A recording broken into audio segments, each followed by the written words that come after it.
So I think as we're all guys, right? We can tell if we're honest that if women stopped going to nightclubs, nobody would go. Like no men would go to clubs if women didn't go. Exactly.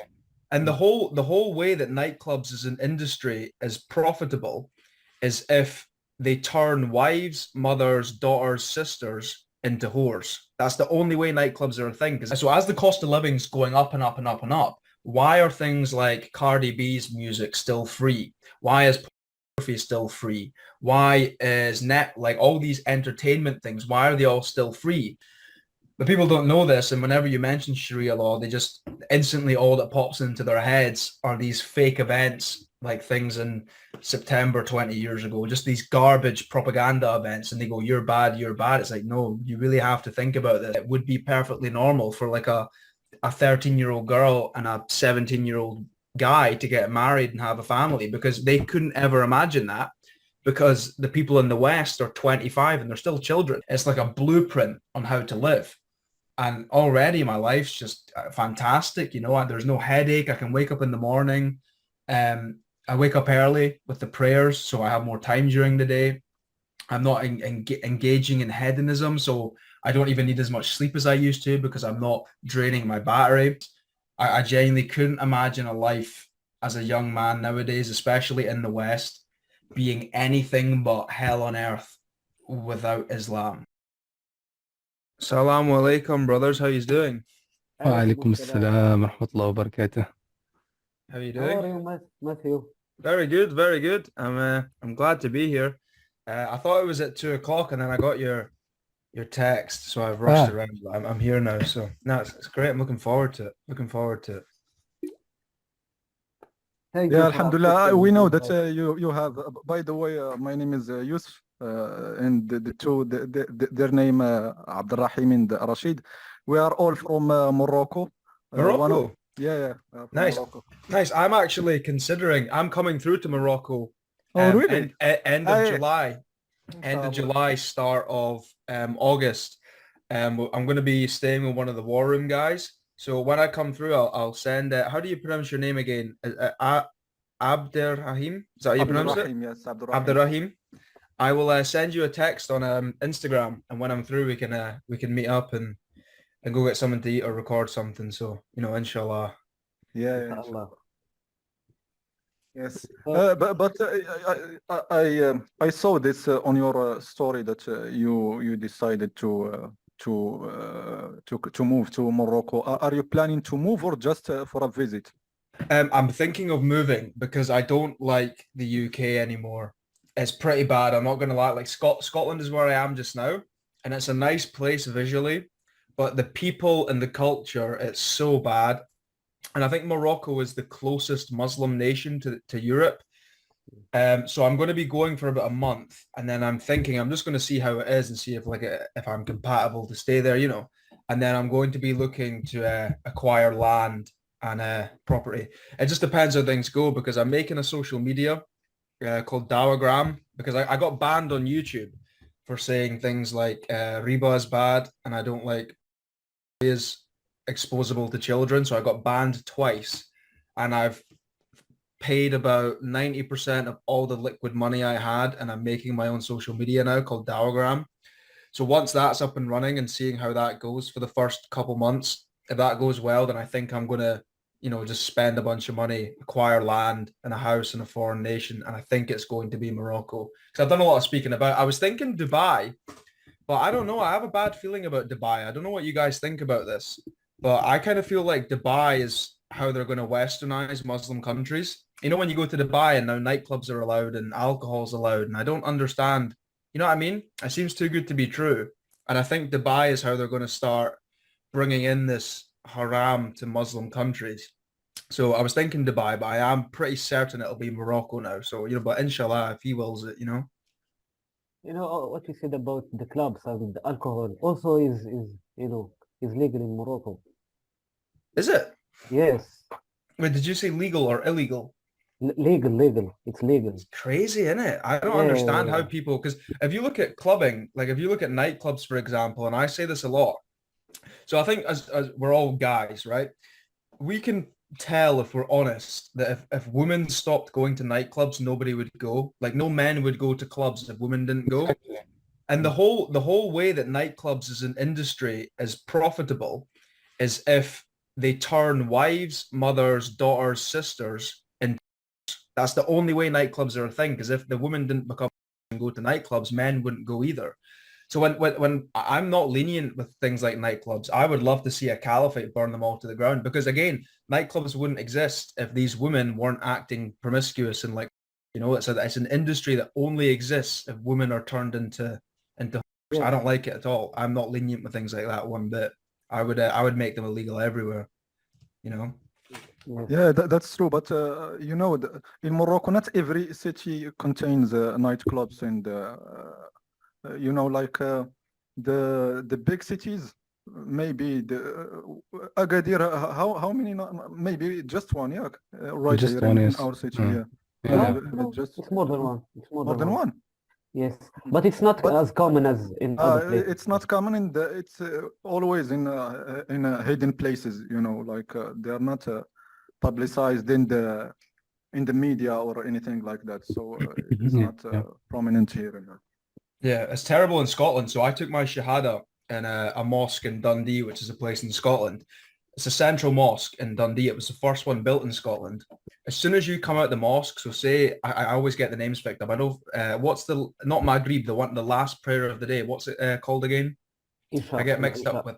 Yeah. So as soon as people are done with that at the weekend, they go outside, and as soon as you go outside the mosque, there's a nightclub, and all the women and their minis. It's just like it's crazy, So in the UK, that's the average life for a young person. It's you work during the week to pay off a riba loan that you took on a car or a house, and then at the weekend you go take drugs, drink, and try and fornicate. It's just haram, bro.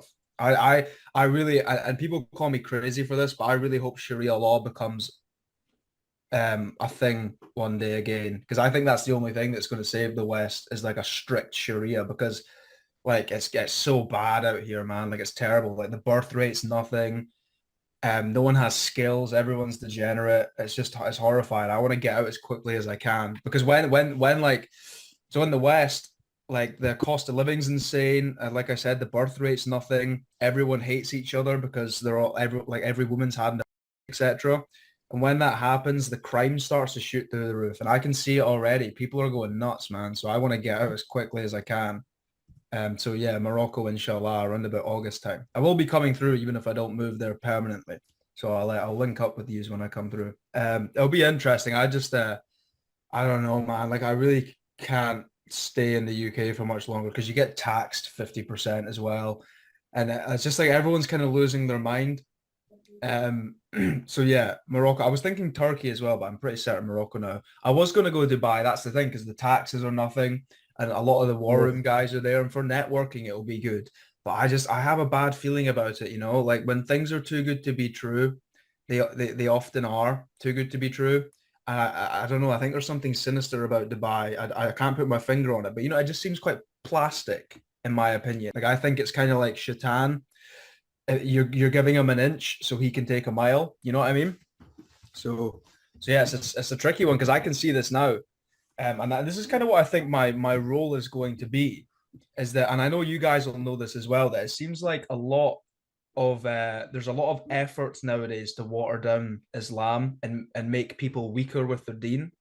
Yes. And I think my role, and I can kind of feel it in my heart, I know it to be true, is that because I've seen the result of what happens when you start compromising things and doing haram, how bad it gets. I think my role will be to like warn people, like especially women now, that like the hijab, women are comfortable taking it off and stuff. And it's like, no, you don't know where that goes. When you start compromising with these things and acting haram, it goes down a really dark path very quickly. And inshallah, if I stay strong with my deen, I can help people realize that, because like it's just heartbreaking when you come out to like America or the UK. It's just so degenerate. Like the average life for a woman, she goes to school, everything she's taught prior to school and prior to puberty is sexualizing her. When she gets into high school, if she leaves and she's a virgin, she's shamed for it. So then maybe like photographs of her will get spread around school. She's picked on it for it. Then she sleeps with a guy because she's pressured into it. Now she can't pair bond with anyone. She gets out, and it's just horrifying, man. So I think that's going to be my role, is to warn people as to how bad it gets, because it really does, man. It really gets grim when you start compromising things. Yes. That's true. And by the way, here in Morocco, we have, I don't know about English community, but we have a strong French community who flee from French and reside here in Morocco, and they build their own community. They don't send their kids to school. They do homeschooling, and they have their own school, right? And they have a really strong community. They have their own businesses, and mashallah, they are doing so great. And they are real practicing Muslims, mashallah. I don't know if there is an English community here in Morocco or something, but definitely a French community of practicing Muslims who speak French. There are a lot here, mashallah, in Morocco, because they had enough of the West. And as you know, French hates Muslims and banned hijab, and they yeah. No Yeah, way. outside. ياك عبد الرحيم lives in French.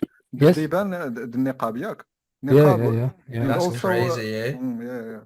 Crazy. Like the But- fact that a French woman can go make an OnlyFans but can't wear a hijab. Yeah, But exactly. genuinely though, it's horrifying. And I say this all the time, when it comes to like marriage and things, that like in the UK, because I always bring up the UK because I'm here, but everywhere pretty much, a woman at 18, like the age of consent being 18, a woman at 18 can make an OnlyFans and get ran through by strange men in a nightclub, but she can't get married at 16. You know what I mean? So like things like that, I think people are too blinded by their sin to see it. Because if people can't see that a woman wearing a hijab and being treated as a normal human being, because again, like, and I say this to women all the time, when you take off the hijab, you're not attracting the type of guy that you want. You think that you're going to attract like the big alpha male guy, but he actually just sees you as advertising yourself to everyone, and he's no longer interested. So all you're going to attract is like these weak, lustful, like low status guys, you know. But the fact that like a woman can't wear a hijab in France, but she can make an OnlyFans, tells you all you need to know, you know. It's horrifying to me. And I don't understand how people let it get this bad, you know. It's kind of crazy to me, you know. You know, it's not about they didn't ban the hijab in the public spaces.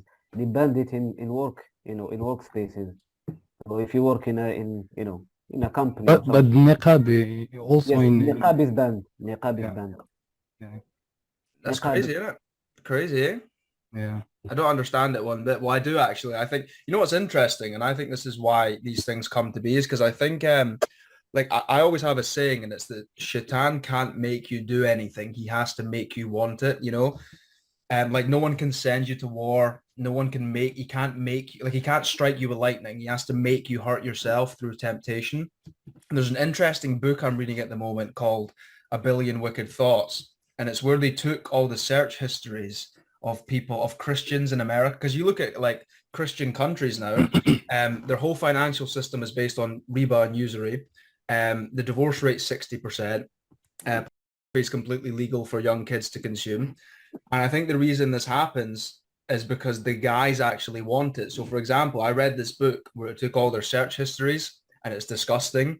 But if you're a male and you're secretly enjoying things in anonymity, you can't defend your people from Shaitan because you're actually doing it yourself. You know, it's like nowadays with young men and women who engage in unmarried fornication, and it's sterile and it's degenerate.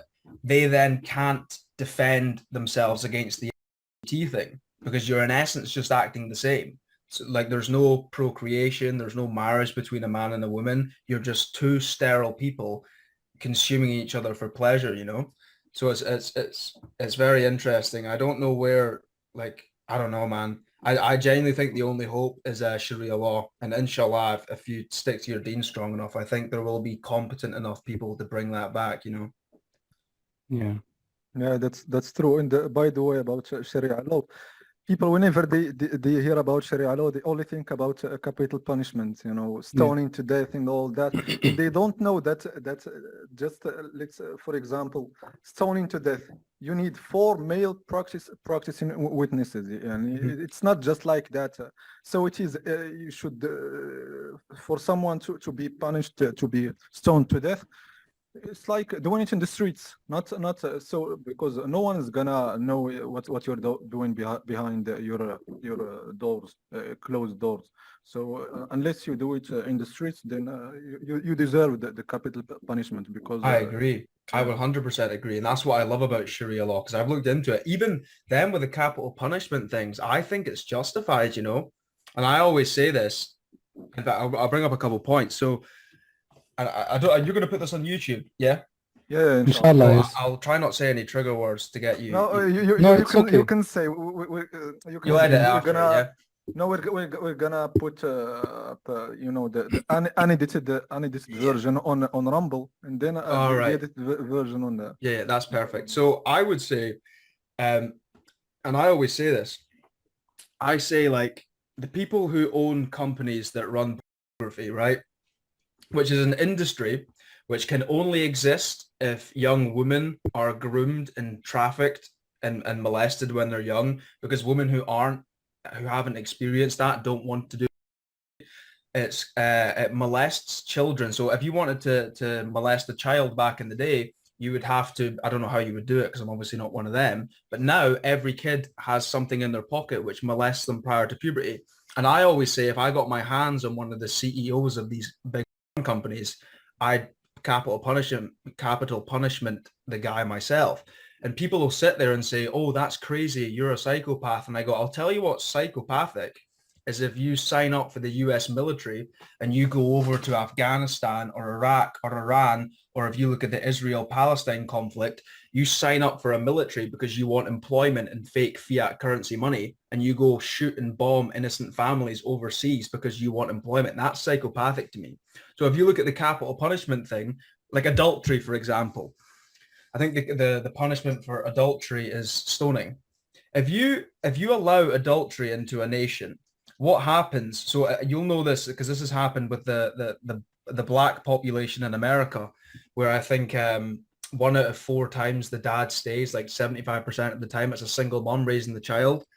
If you commit adultery, the family unit breaks. The young women then lose their hope in love, and they probably won't get married because they're traumatized, which then leads to women making things like OnlyFans and being promiscuous, all this sort of stuff. The young males no longer have a father figure in the house, which then puts crime through the roof. So when you allow adultery, you have a bunch of young men who no longer have a father figure in the home, and then things like murders and crime. Look at London. Things like murders and crimes go through the roof. So I think the punishment has to be capital, you know. And again, the distinction between public and private, and that if you look at the LGBT, for example, I think in Sharia, if you do it in private, it's between you and Allah. Like, it's between you and your creator. You know what you're doing. It is between you and Allah. If you take that into the public square and do it in front of people, it has to be capital punishment. I'm not having it where if I have 10 kids and I go into the city and I see rainbow flags everywhere in places that I'm paying, like if I drive along a road that I pay tax on, and there's bikini advertisements where women are pretty much naked for my 4-year-old son to see, that has to be capital punishment. I don't see why it wouldn't be, you know, but the private public distinction is huge. People have been so propagandized when it comes to Sharia law. And I always say this to people, I'm like, the same people that want to send you to war, put you in debt, turn your wives, mothers, and daughters into prostitutes and castrate and abuse your sons, if they tell you something is bad, it's probably not bad because they lie to you all the time. You know, it's like the enemy of my enemy is my friend. And that's actually how I discovered Islam, is because all these people that are like the Matrix, for example, they were the people who are doing these things. If they're going to tell me Islam is bad, it's probably because they're lying as well, you know. I think people, if they just took an hour to look at Sharia law and look what it actually is, it's the perfect law system, you know. It's protection. It's not what's the word? It's not harsh. It's not oppressive. It's protective, you know. It stops the family breaking. It stops haram in the public. So again, I don't know how you would go about rewiring people's mindset when it comes to Sharia, but I think that's the only way you're going to solve these problems. And if you brought in a law system and it wasn't backed by things like capital punishment, what kind of law do you really have, you know? So for example, the adultery thing, or in the public promoting sex for children to see, if it was just a fine, again, you have fiat currency, which would be illegal in Sharia because it has to be backed by a solid asset. Rich people or people in control could just pay the fine and keep doing it. It has to be backed by something, you know? So inshallah, I would love to see it one day where one man sacrificed enough and gave enough to Allah for him to grant him the strength to bring in something like Sharia, because I think that's the only way you're going to wipe the smut out nowadays, you know, because it's went so far in the haram direction that you really need something strong to come in and just take it all out, you know? Yes. You know, just to explain to people what Sharia is. So, because, you know, in the West, they use the word Sharia law. And in the mind of people, in Westerners, it's always about the law. It's not just law, it's more than that. Sharia, it has laws, it has you know, rules, and also it has principles. So it's in Islam, the word actually, the word shari'a, where, you know, the sharia came from, it's an Arabic word that means the way to water. You know, so sharia, it's the way to God. So most of sharia, you know, rules, it governs the private life, spiritual life between God. And we have the you know, the laws and the rules that governs the public and the relationship between, you know, Muslims. So, and these rules and laws are, you know, are forced by the authority. So if you are a community, for example, in a Western country, you can't force because there is no court that can force that, and there is no authority that can force that. So because there is some laws, so for example, the capital punishments are forced by the authority. You can't force it as an individual. You need an authority to force that. So it's more than just a law. It has a lot of, you know, rules and principles, and that governs all, you know, that concerns the life of a Muslim. Yeah, 100%. Because I read some, not read, but I watched some things where it was talking about with Sharia, like you said, like so say for example, there was regarding what you're saying about authority, if there was an altercation, like say it was something like like a man crashed into another man's car, but there was enough witnesses there that where they could just deal with it and didn't require an authority to step in and punish them. And I think but I don't think you could do that nowadays, because if you look at the West, people are so degenerate, they would just lie, you know? You have to have a strong faith back behind it as well, like a fear of your creator. Because I think if you tried to bring that into somewhere like America, people are so atheist and nihilistic that they would just lie through their teeth, you know? But like, I don't understand how people don't like Sharia. Look at, even for taxes, for example, people don't understand you don't need taxes. Taxes are only a thing when you have fiat currency. So if you say us four men were on an island and we were exchanging service for service, you know, one of you was a plumber, I was a farmer. So if you fixed my toilet, I would give you grain. And what happens is a gentleman from a certain region of the world, I won't say because I don't want to get you striked, would come along with a barrel of gold, and he would say, I've got all this gold in this barrel. I'm going to give you a currency as a ticket for the gold I have in the barrel. They don't actually have the gold, you know, they lie a lot, you know what I'm talking about. And you can say, you know what, if you have this money, you can expand your businesses, you can get more infrastructure, you can trade overseas. So I'll give you $1,000, 250 between the four of us. All I ask is you give me 6% interest back. You're now a slave forever because you can't pay, because he's given you $1,000 between the four of us. We now have to pay back 1,060. You can't do it. So all that happens is all the money, resources, and labor that was in our economy just gets sucked out and sucked out and sucked out. And then they bring in things like taxes because the less productive member of the four of us will see the most productive and say, because the cost of living goes through the roof because all the money's getting sucked out, and he'll say he needs to be taxed because he has 400 and I only have 50, tax the rich guy. You don't need taxes, you know? And even then in Sharia, I think if you're a non-Muslim, it's only like 2%, isn't it? Something really low, like 1.5% for a non-Muslim in a Sharia nation, which is far better than your 50-60% that you get in Canada. And the cost of assets like houses, cars aren't through the roof because your currency is backed by gold or silver, so it can't just be printed into oblivion, you know? But that's the thing with fiat as well. People don't understand how bad that is for people. So if you look at like the modern music industry, and I always say this to people, as everything is going through the roof, like for young people, if they wanted to have a family now at 20 or 21 without riba to buy a house, you would have to have what, $400,000 to get a house, land, and enough money to sustain a family.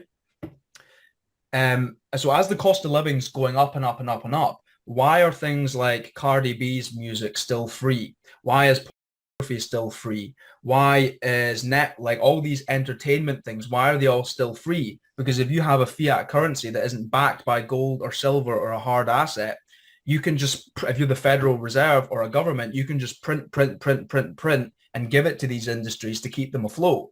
So like, I think I read something that Netflix, which just pushes degeneracy, it's just programming, that loses every single year $6 billion. Now, the reason that if we started a business and lost $6 billion, obviously we would no longer have a business.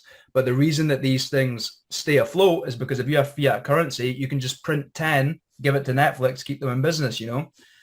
But people don't know this, and whenever you mention Sharia law, they just instantly, all that pops into their heads are these fake events, like things in September 20 years ago, just these garbage propaganda events, and they go, you're bad, you're bad. It's like, no, you really have to think about this, because if the same people who are wanting to send you to Ukraine and Russia to die on behalf of banks are telling you that Sharia is bad, it's probably because they also still don't have your best intentions at heart. You know what I mean?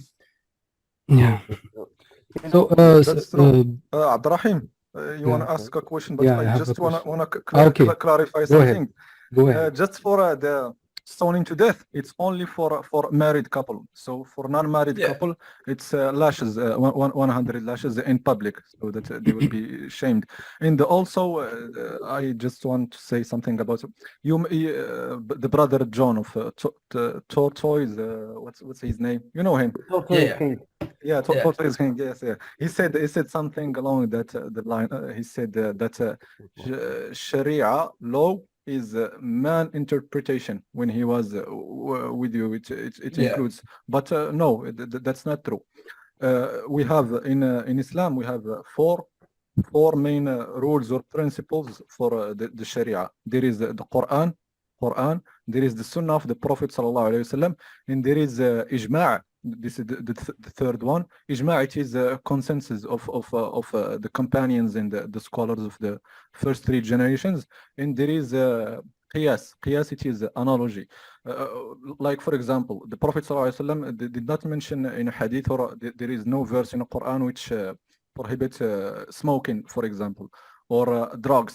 But we have the analogy. What is the analogy? For example, that Allah subhanahu wa ta'ala said that he prohibits everything that is bad for your health, and that's why we say that smoking is haram, even though it's not mentioned in the Quran or Sunnah, but because there are verses where we can extrapolate the ruling that this is haram or this is halal. And for every aspect, even in business, everything, we always go back to the evidence, which is Quran and the Sunnah. So that's not like the Bible, or not like the Jewish Talmud or Torah, because they held their rabbis at high status, like gods. I heard once a Jew said that he said that our rabbis are just like gods. So whatever ruling they said, we obey and we accept. So he comes there to say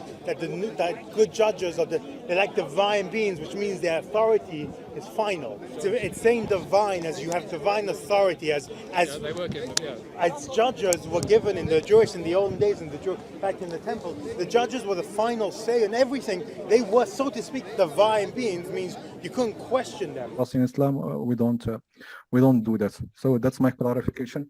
Abdurrahim, تفضل and ask your question. So yeah, قصة ديالو. brother, I have a question. Maybe I should ask this question ولا لا؟ سير رشيد Anyway, I have a question in my head. بغيت نطرحه متعلق بالموضوع. Okay, go ahead.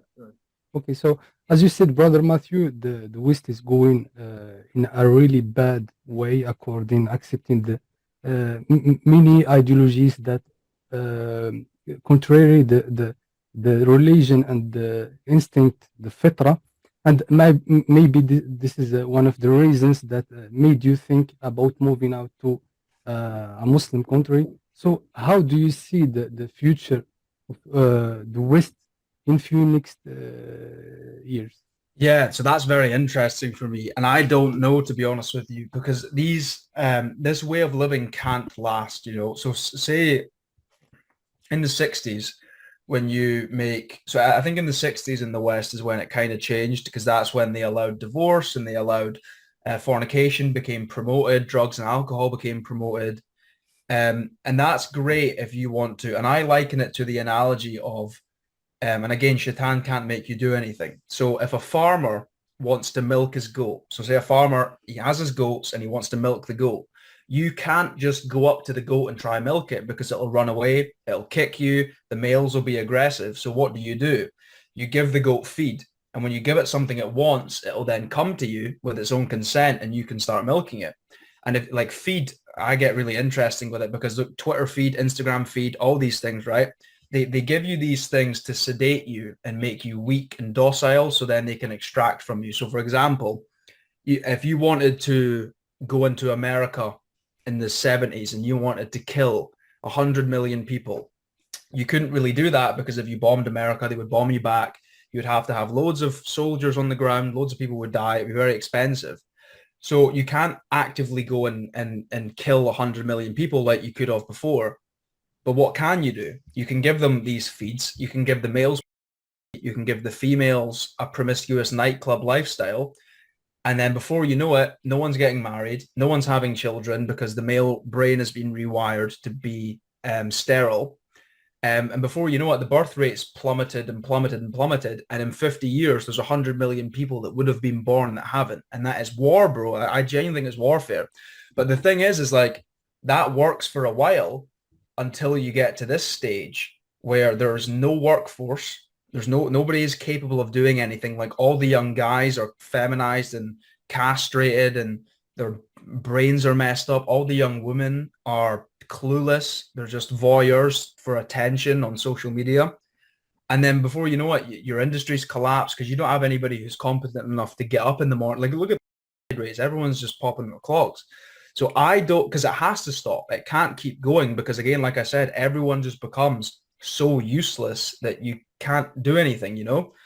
So I think two things are either going to occur, especially now when you look at America with the dollar, the US dollar, which for anyone who's a non-Muslim watching, that's all the wars have been about.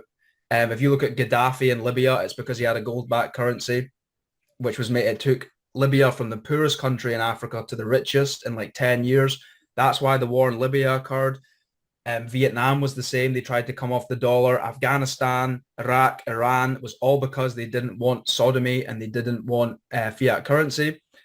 And now that's people like Russia, China, India, Saudi Arabia did it. They're all coming off the dollar, which is how America and the West has had so much power over the years. And I think there's two things that can occur. You can either get, because it needs to be cleaned up, or like I said, no industry will survive because no one can do anything. You're either going to get communism, which will be like a Stalin character who will come in. He'll get rid of your, he'll get rid of your adultery. He'll get rid of your alcohol, drugs and nightclubs, but you're not going to get Allah or God under that. It's going to be slavery, or you get a Sharia. That, I think that's your two options. I think if Muslims stay strong, and I'm going to use the word conquer because it is, It's like nations where the men have empty balls and full stomachs get conquered by men with empty stomachs and full balls. You know what I mean? So I think if the Muslims stay strong and stick to their deen, which is why now I think they're trying to water it down, I would like to see the West backed by Muslim Sharia Islamic law, because I think that's I think it's the best law system in the world. But it's either that or you get a communism sort of thing, like a central bank currency where everything's programmed and you're just a slave, you know. So I think you've got two options. It's either that, hell, or it's Sharia, because it can't keep going as it is. Because look, no one's having kids. Imagine in 10 years, imagine in 20 years time when the TikTok generation, you think they're going to have families? They're not, even if they did have a family, they're so distracted, dumb and docile, they wouldn't be able to raise them. The mother works all the time. Even if they sent their kids to school, the kids are getting told things. So they're not going to have kids because they hate themselves and they're all gay and stuff. So it's going to be two things, either Sharia or it'll be a communism. And I think I think the West needs to start reading into Islam, because if you don't, and you don't understand that you've been lied to with these sort of fake events, like I always bring up the September in 2001 thing because it's just such garbage. If you don't look into that and see you've been lied to, you're going to have a very rough time, I think, in 20, 30 years, you know. And that's why I just want out, because the crime starts going through the roof and everything, you know. I can see it already. People are sort of losing their minds to a degree. You know, that's true. okay, Yeah, Rashid. okay. The thing about Sharia and the Islamic law is when you see it's good for anyone, not just Muslims but also non-Muslims. If you look at in the history, for example, in Andalusia, where Muslims ruled Spain and part of Portugal, for 800 years, and they have Christians and Jews under the ruling of Muslims, and actually Jews fled Europe, freed parts of Europe, and came to Andalusia because they are persecuted in other parts of Europe. And when they came to Andalusia, they lived, good, and they liked it. Actually, we have in history some great Jewish scholars, and they wrote books in Arabic and everything. So when Andalusia fall down, they moved to Morocco with the Muslims. So that's why we have so much Jews, in Morocco.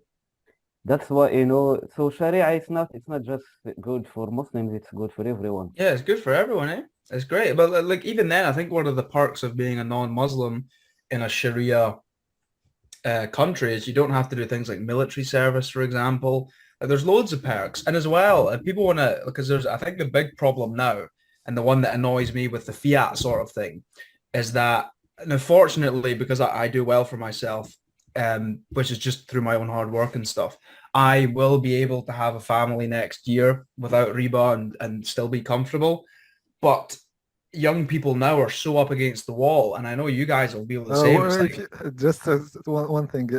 Welcome to Morocco if you wanna get married, because we still have that females that still obey their husband. And by the way, Muhammad Hijab. Yeah, Muhammad Hijab. He's Egyptian. He's married to a Moroccan woman, and also there is Hamza Zden. Do you know him? Yeah, I've watched Hamza's Den. I like him. Yeah, he's also married to a Moroccan woman. Yes, so maybe he also. It's interesting you say that, because I think from my videos I get a lot of messages from. I think I've had like 10 or 12 marriage requests already. But nice. the one woman that I am speaking to, and it's not in a haram way, it's very halal, but she lives in Morocco, so that's kind of why as well I'm thinking that. But yeah, it's like I was saying, if we wanted to have a family next year, which I'm probably going to do, nothing till nikah, and then young people can't do that. And it's like, if you look at the Islamic Empire and how rich that became because of Sharia economics, like that's why it became so rich. Because people will say this all the time about the Prophet Muhammad, peace be upon him. They'll be like, oh, he just killed people and stuff. I'm like, well, if you were the head of state, of course you're going to do that. But as well, I think a lot, and you guys can clarify if I'm correct here, but I think a lot of the expansion of the Islamic Empire was just how rich you become when you have Sharia economics, because there's no fiat. And if you look at things like investing, So if I went to go to a bank for a loan now, they would ask for interest from me. So they want me to fail because that's how they make their money. Whereas in Sharia, I believe, and I could be wrong, but I think it's if you go to a bank for a loan, there's no interest, but the bank will take a percentage of the money that you make. So it's like you both have to be on the same, like you both have to have the same interest. It's not a bank trying to take your money. You both have to have a goal in mind. And if your idea is good enough, then the bank will give you money and take a share of your profit or something.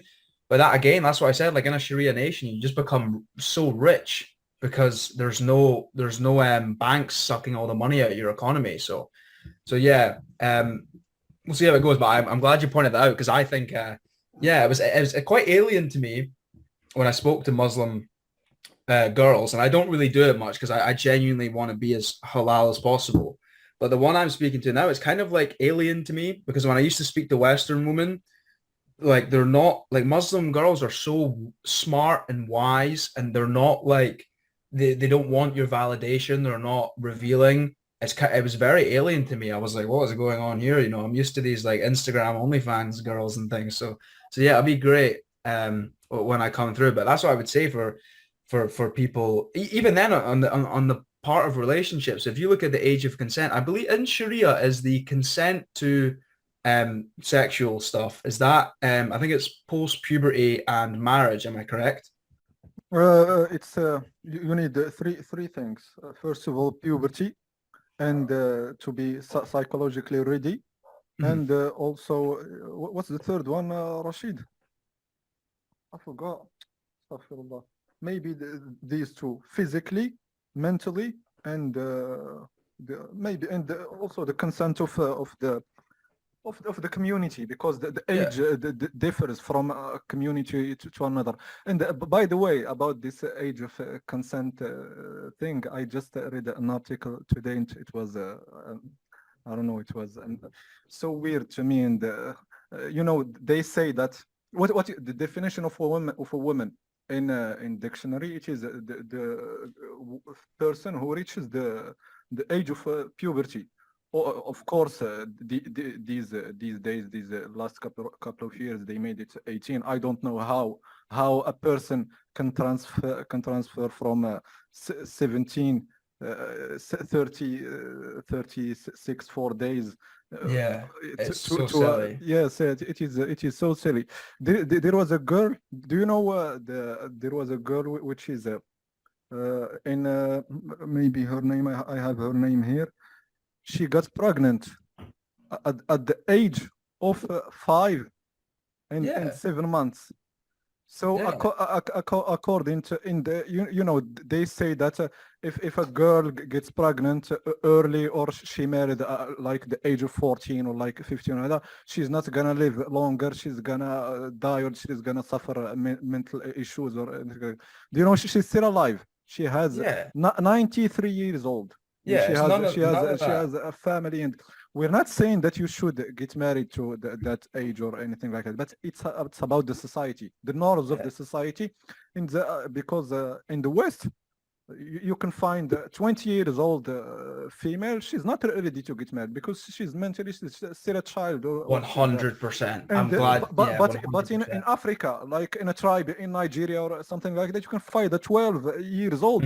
She's more mature than those Western girls. 100%. 100%. So it's not stable. It's not a fixed age. Yeah, and people in the West don't even know their own history. If you look at the age of consent in America about 150 years ago, it was about 10 years old. And if you look at Thomas Jefferson, who was one of the founding fathers of America, when he was 11 years old, he was running his own farm. He was in charge of his own farm. So the reason I don't think that would work in the West is because, like you said, it's the Western people are they couldn't imagine that it would be perfectly normal for like a 13-year-old girl and a 17-year-old guy to get married and have a family, because they couldn't ever imagine that, because the people in the West are 25 and they're still children. They're still pretty much, and that's the school system, I think. Yeah, exactly. I think that's exactly it, because the term teenager was only a thing. That was never a thing before. It only became a coined term in the 20th century, and I think that was just to prolong adolescence so people don't have kids. But if you make it just an age of consent, like, and you remove marriage and, like you said, the mental side of things, then you bring in you open a door for all kinds of haram. So, for example, I was speaking to a woman who was saying that when she was in high school, she got male teachers who would be quite weird with her and like provocative with her. If you make it an age of consent at 16, then the teacher can do that. And they can just say, oh, I wasn't doing anything, blah, blah, blah, blah, blah. It has to be post-puberty marriage. I don't see how it couldn't be. And again, like I said, the fact that an 18-year-old woman can go and sleep with 100 guys, drink every weekend and get as many options as she wants, that's legal. But if a smart, young, strong woman is in love with a halal, strong guy who's on his deen when they're 14, they can't have a family. You know, it's completely inverted. And I would love to see that come back, you know. But again, like you said, I think the people in the West are too immature to ever understand that that's a possibility. You know what I mean? Yeah, that's true. And by the way, three of my neighbors in my old city, three females. Two of them married at the age of 14 and one of them at the age of 15. And they are having a great relationship in the big family. My mom also in Yeah, 15. his mother married at the age of 15. Yeah, yeah. And also my friend, my other friend, he's now 26, and he's a great guy. His mother got married at the age of 14. She's now maybe 40 years old. Yeah. And she's a great mother. So it's not about the age. It's about the. You know, just to follow what you just said about marriage. You know, in Islam, the marriage, as you said, Abdul Yusuf, it's not you know, it's not fixed at certain age. It has three factors. It's, you know, the physical ability and psychological ability and puberty. So that may change from place and from culture to culture. So it's not fixed to a certain age. So you said that 20, you might find, you know, 23 years old in Western, you know, a Western girl, and still has, you know, child. It's not mature yet. So that's not, it's not fixed to a certain age. So not just for a woman, it's also for you know, for the man. It's the same. Yeah, it's also for the man. By the way, there was a Muslim leader. He is from the companions of the Prophet ﷺ. He was leading a big army against the Romans, and he was 16 years old. And in the army, they were Abu Bakr, which is the best companion of the Prophet ﷺ, and also Umar ibn al-Khattab, the second best. So the great Sahabas, they were under his leadership, and he was only 16. And also the companions at the age of 15, they were fighting wars, and so this age thing is ridiculous. Yeah, it's ridiculous. I think the whole point of it is to keep people sterile, and I think it's to lower the amount of children that you can have. So, for example, if I get married next year, the Moroccan girl that I'm probably going to marry, she's 20. But if we wanted, we could probably get 10 kids before she, you know, surpasses the ability to have children. But I think the whole point that they make it 18. And then if you look at women, they all go to university now. And university, for some strange reason, like I say this all the time, the average university course that takes 4 or 5 years, I could do it in about 6 months. But I think the reason that they string it out for so long is because if a woman goes to university at 20 and she does a 5-year course and gets in debt, that she comes out of uni, she has to go to work at McDonald's for experience. Then she's finally got her career at 27. You can have 2 kids maybe because you've still got debt to pay off. So I think the whole point of this, like you said, I think it was you, Yusuf, that said this, that I think the education system has a big fault in this because they just dumb you down and prolong that adolescence. Because like you said, if you look at history, a lot of like great kings, I think Julius Caesar, I could be wrong, he was like in charge when he was like 17 or something. Like really powerful, influential, wise leaders were doing that when they were 16, 17, 18. And I think the whole point of this age of consent stupid stuff is to limit the amount of children that you can have. You know, I think it's haram, to be fair. But again, it wouldn't work in the West because people are too immature to do that, you know. Like I can tell you now, I think there's a lot of, I think the majority of really strict Muslim girls are smarter at 13, 14 and more competent than 35-year-old Western women, you know? If you like, look at, I'm not being funny, but like, look at the West. If you think that like your children, like your offspring through abortion, if you think that's wise, you could be 50, 60, 70. You're not smarter than a 12-year-old Muslim girl, you know? You're not as emotionally competent. So it'll be interesting to see if that comes back. But I also understand that's one thing I want to talk about. But I understand that you'll get a lot of flack from Western people who will give you accusations just because they couldn't fathom it. But I'd love to see that come back. I'd love to see families come back, because that's the sad part nowadays is no one has families anymore because the men have been so over-sexualized from the women are resentful because of that, because the amount of fornication they've had, they can't pair bond anymore. There's no families, you know, and it's just this despair, alone, sterile, kind of degenerate world. So if Sharia came back in, that all goes away, and you have to ask yourself, why do they villainize Sharia so much? It's because it's the solution to all the, if you brought in Sharia now, every single issue that's facing the modern world would be wiped in a second. Every single control mechanism, every single piece of propaganda, every financial issue, every family issue, every mental health issue would disappear overnight. And that's why they vilify it, because they're farmers who want to milk you. You're their goat. They want to milk you.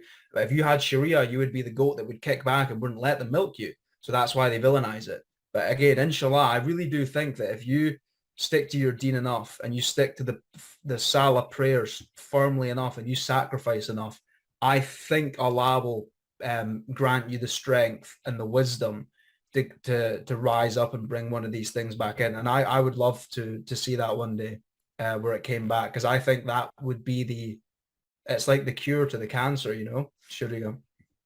Yeah, that's true, and that's a promise from the Prophet ﷺ. He said that Sharia, inshallah, will rule back, and the Muslims will rule again, inshallah. But I just want to say something. We need a lot of successful practicing Muslims who make a lot of money, inshallah, so that we do just like you know. I'm gonna say something controversial, but I'm on board. I'm on board. I get you. I was going to say that. I wasn't sure what your opinions were on it, but yeah, I get you. They are in control of everything, and they are the reason of a lot of wars and all that. They control the banks, and so whenever we can have Muslims who have money and power, so that we can combat them. Like in the UK, the Qataris own a lot of stuff in the UK because of money, and the economy of the UK is a lot of it is based on the Middle Eastern rich people. So inshallah, I believe maybe people like I don't know, Andrew Tate, Sartorius Shooter, and other Muslim rich man, maybe that's what we need to combat those guys. Yeah, 100%. I think that'll happen as well. So, for example, my big problem that I have, and I'm glad you pointed out the thing, because I would say there's a distinction between, but again, it's a hard one to tell, because it's like there's been, I don't know what your guys' opinion on this is, but I'll water it down. But there's been events in the past which I don't think were accurately depicted, where if you ever criticize, like with the Israel-Palestine thing, if you criticize what Israel is doing, there's certain events in the past which I don't think really occurred the way they were described, that if you ever attack them, you're now attacking a victim, if you get what I mean. But if you look at it from this way, so with the social media I'm creating, because if you look at Facebook, Instagram, all these social medias, they're all run by those people, and they will happily promote things like nudity to children, degeneracy, haram music, propaganda, and that's all going into the hands of people who do not have your best interests at heart. But with the social media that I'm creating, none of that's going to be on there. Everything that promotes haram will be banned and never allowed back on.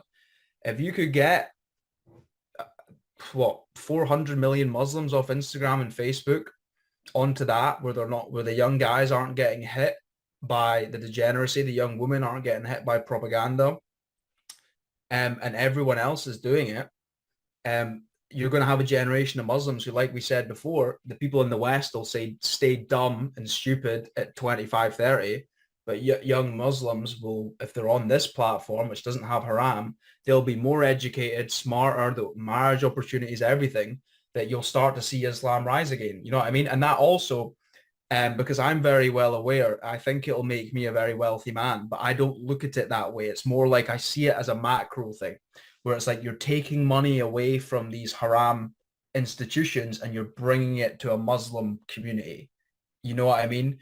So I understand once that gets up and running, I'll have a lot of responsibility. But things, if people can start creating halal solutions to all the problems, you know, that's how you're going to win this, I think. Because I don't think the war anymore is really boots on the ground going into battle on horseback. I think it's psychological.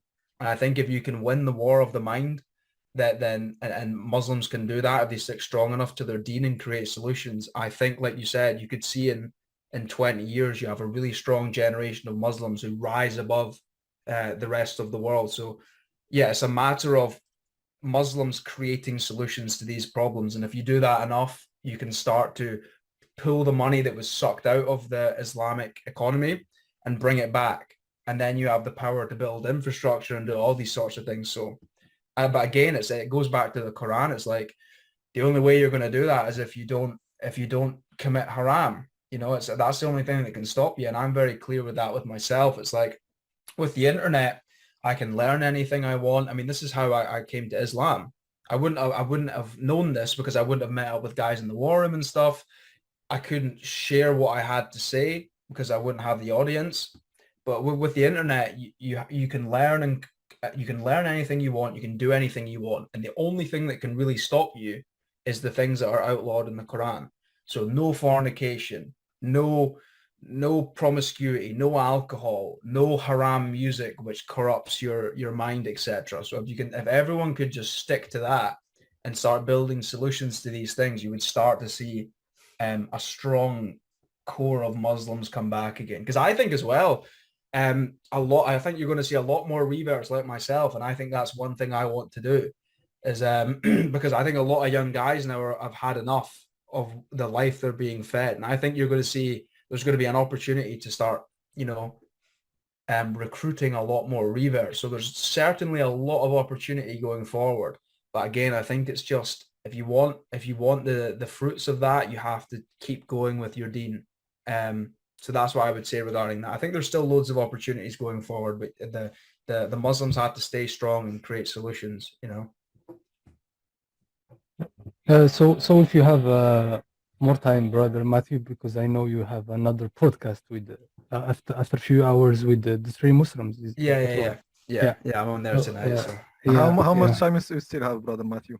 We can keep talking. I think I'm on there at 5 o'clock. I think I'm on there at 5 o'clock, so I've got plenty of time. Okay, good. Okay. That's good. we are enjoying this. عبد الرحيم بغيت تسولو على القصة ديالو حيت باش ما نمشيوش عاوتاني. So now we can change the subject. So can you tell us how maybe Andrew Tate leads you to Islam, and what do you think about Andrew Tate anyway? And do you think he has an positive impact on young people? Yes and no. And I again, I'm quite strict with not backing down or lying. I don't like lying.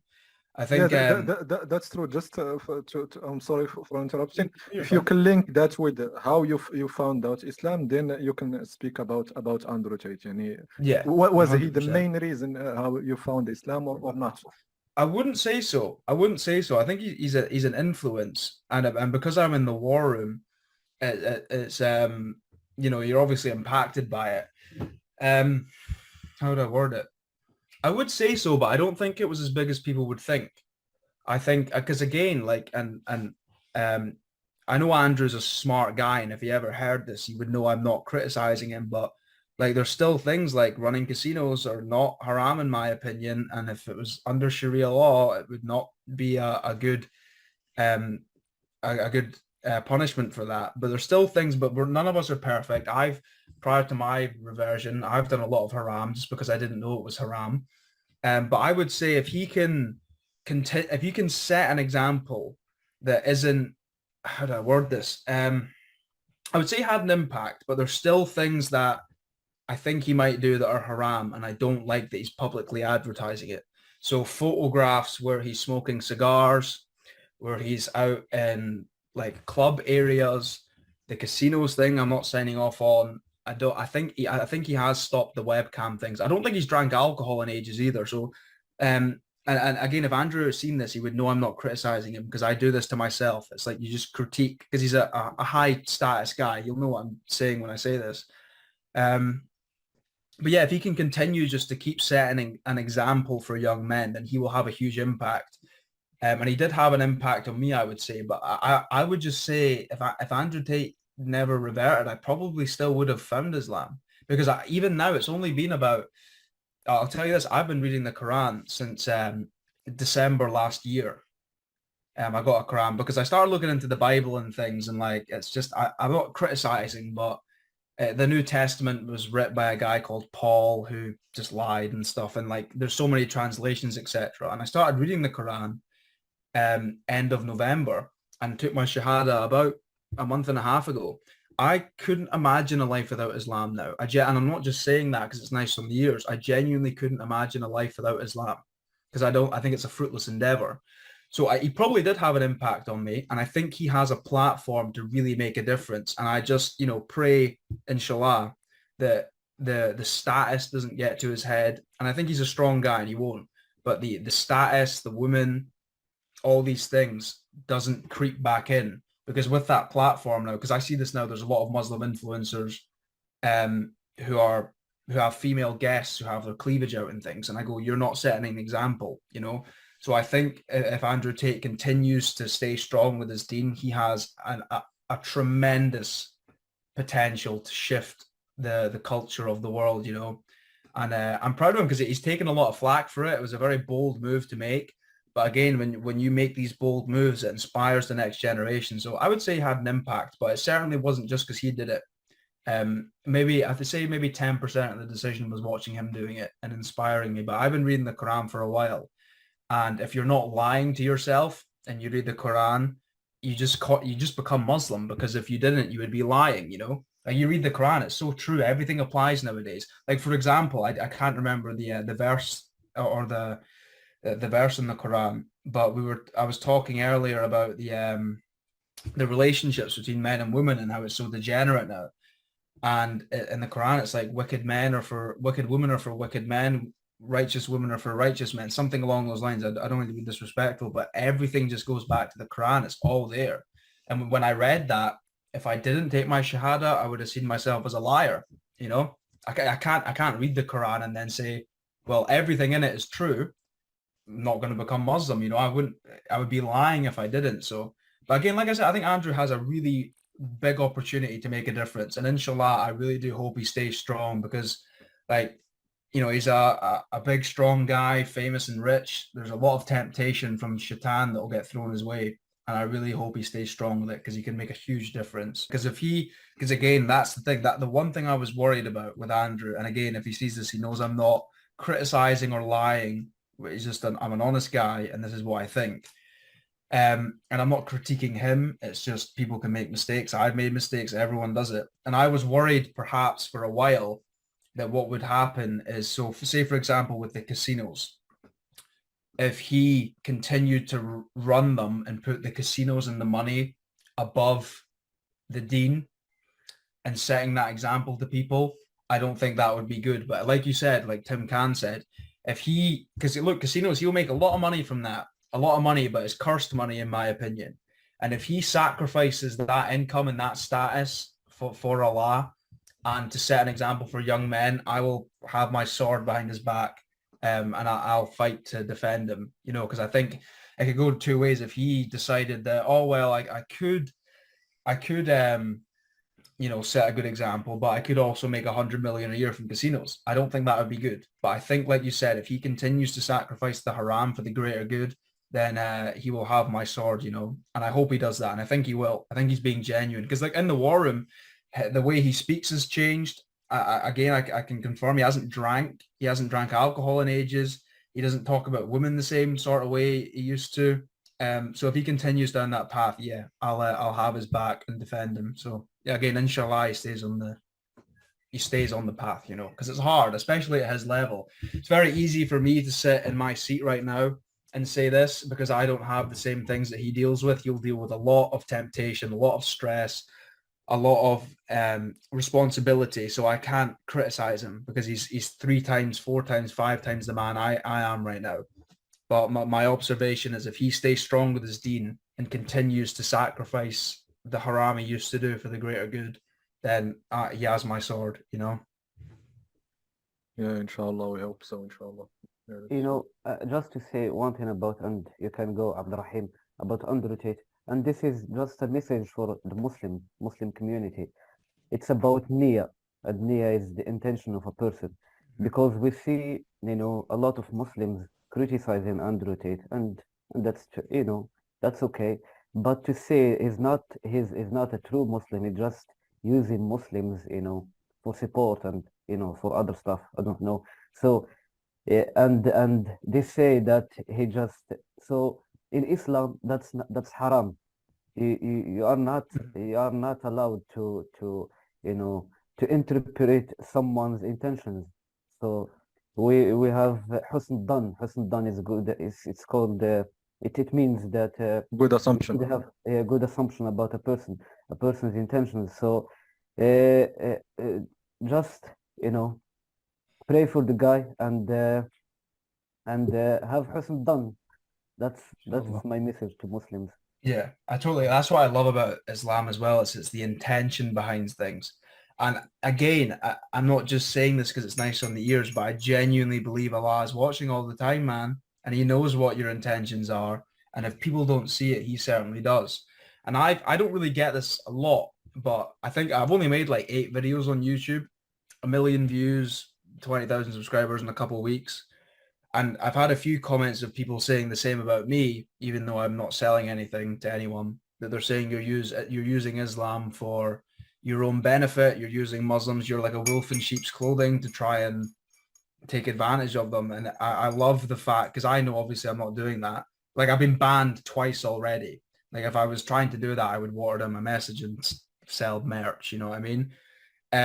But the fact that I know that Allah is watching and he knows my intentions is liberating, because if you didn't have that, you would feel very isolated and scared, you know. But yeah, like with Andrew, like you said, I understand, and I like that about Islam, is that they are wary of people, because I also think what's going to happen, and I don't know what your guys' opinion on this is, but I've been looking into the Dajjal and what's prophesized before he returns, and like a lot of the things that are spoken about in the Quran about the Dajjal returning seem to be coming true. And I think what you're going to see come very quickly is a lot of people revert to Islam, but they're false idols. They'll come to Islam and the young generation will idolize them above the Quran. And I think you've got to watch out for that. But again, I would say don't judge a man's intentions. But again, I really respect the fact that Muslims are so concerned with people coming in and inverting and lying and taking advantage, because I think you're going to see that in the future quite a bit. So yeah. Yeah. So, by the way, brother Matthew, how was the reaction of your family after they know that you became a Muslim, and how did your life change after becoming a Muslim? So my family don't really know. Really know. My sister does. My sister knows, and I actually think, inshallah, my sister's a really smart young woman. She's 80, young girl, and I actually, inshallah, I do actually think she might revert one day, because me and her have spoke about it quite a bit, and she's totally on board. I was explaining to her about the hijab and how they're going to try, and she gets the nightclub thing. She understands the promiscuity stuff is all a lie. And I actually think, inshallah, I would love to see her take her shahada and revert. I think that'd be beautiful. And I would feel happy, because obviously as a brother, I get concerned with the type of men she's going to interact with in the future. And she did that. I haven't told my family, and it's not because they're bad people. It's just the amount of propaganda they've been hit with over the past 20 years that when you bring up Islam, like we said about Sharia law, how it would be the perfect solution to everyone's problems, yet everybody in the West would reject it. And it's not because they're bad people, it's because they've been propagandized and programmed by the media into just instantly having a bad association with Islam. So I've kept it quite private. I have any friends in the West that I used to see because they just, prior to the war room, I went through a stage where you have all these haram relationships with women and friends who just want to go clubbing and do drugs and things. And I haven't went to a club in about a year. I haven't drank alcohol, you know, mashallah, in about 9 months or something. And I went through a stage where I sacrificed all the old relationships I had and I was very isolated. And now, because I sacrificed that, I feel like Allah has rewarded me to a degree that now I've got the War Room Brothers and I have so many newfound relationships and friends with other Muslim men like you guys, the pleasure of talking to you three, you know, subhanAllah, it's fantastic. And I feel like I wouldn't have got that if I continued down that path. So I haven't told anyone and I don't really plan on until I leave because I can't be bothered with because they'll bring up events in the past, which I don't, you know, all that sort of stuff. So we'll see how it goes. But again, my life is just incredible now. It's fantastic. I wake up every day. There's no way shaitan can affect me like he used to because I don't do any haram. And as well as that, I've seen my incomes going through the roof and my knowledge and wisdom continues to accelerate because there's nothing pulling me down. It's like Islam is I love it. I'm not just saying this because it sounds nice. I genuinely couldn't imagine a life without Islam now because it gives you everything you need. Like all the laws and the practices and the teachings of the Prophet Muhammad, peace be upon him. It's like a blueprint on how to live.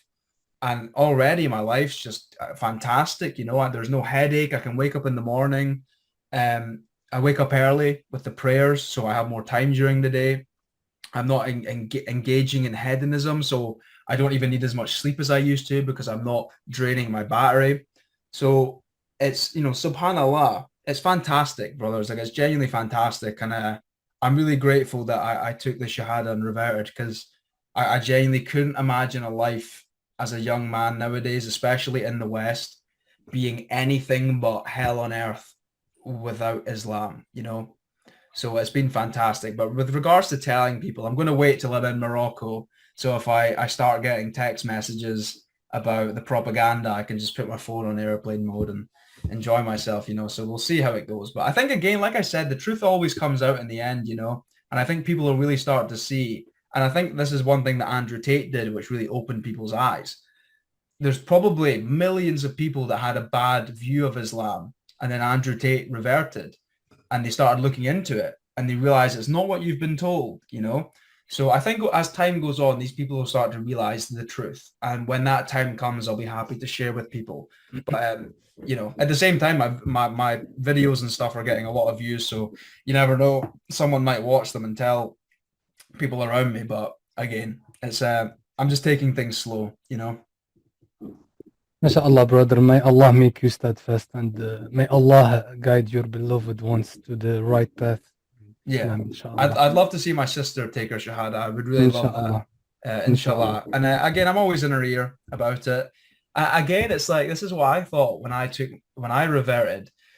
Once you read it's like if you were to do maths and 2 + 2 is 4. If you then go, no, it's 5, you're just lying. And it's like, once you start looking into Islam and the Quran, if you don't, like, personally, from my opinion, when I started looking into it and reading it, I feel like if I didn't revert, I would have been a liar, you know, because it's just so in your face. It's the truth, you know? So I would love to see that, you know, inshallah.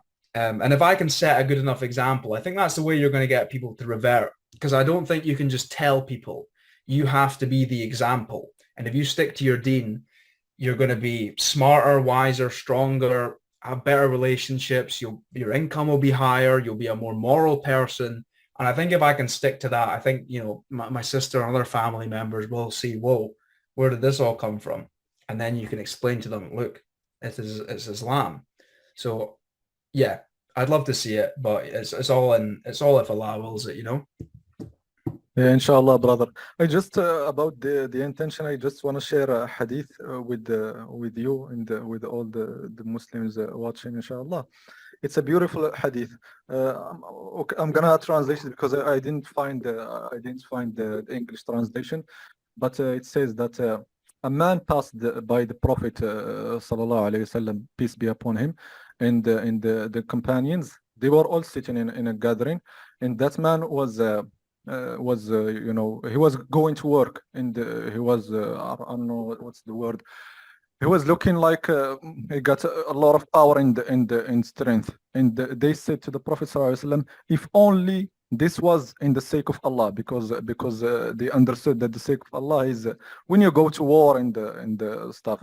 And he told them now about the intention. He told them if he was going, you know, to make money so that he can feed his kids and his wife and himself, or even if he's just alone, he's not married or anything like that.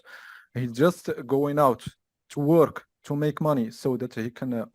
I think that's the word is the chastise himself from haram. It is for the sake of Allah. And if he is making money to feed his parents or anything like that, it is for the sake of Allah. So all of this is for the sake of Allah. The only thing that is not for the sake of Allah is when he is going like showing off and bragging. That's all. That's the only one which is in the Satan's path. So anything in Islam, you do it. You are doing it to provide for yourself or for your family or for your loved ones. It is also all of it you're gonna get a reward for. The only thing that you're not gonna get a reward for is when you're doing to show off or the look, I have the money and all that. So the Islam is beautiful. Even if you smile in the face of your brother, you're gonna get rewarded. Even another hadith, I just remembered it. The Prophet ﷺ told the Sahaba, the companions, they told them, if a man, you know, like slept with his wife, he's gonna get rewarded. They were shocked. Even if we have intercourse, we're gonna get rewarded. He told them, if he do it in haram, is he gonna get rewarded? I mean zina. He's gonna get rewarded or he's gonna get punished? They said he's not gonna get rewarded. He's gonna get, you know, bad deeds.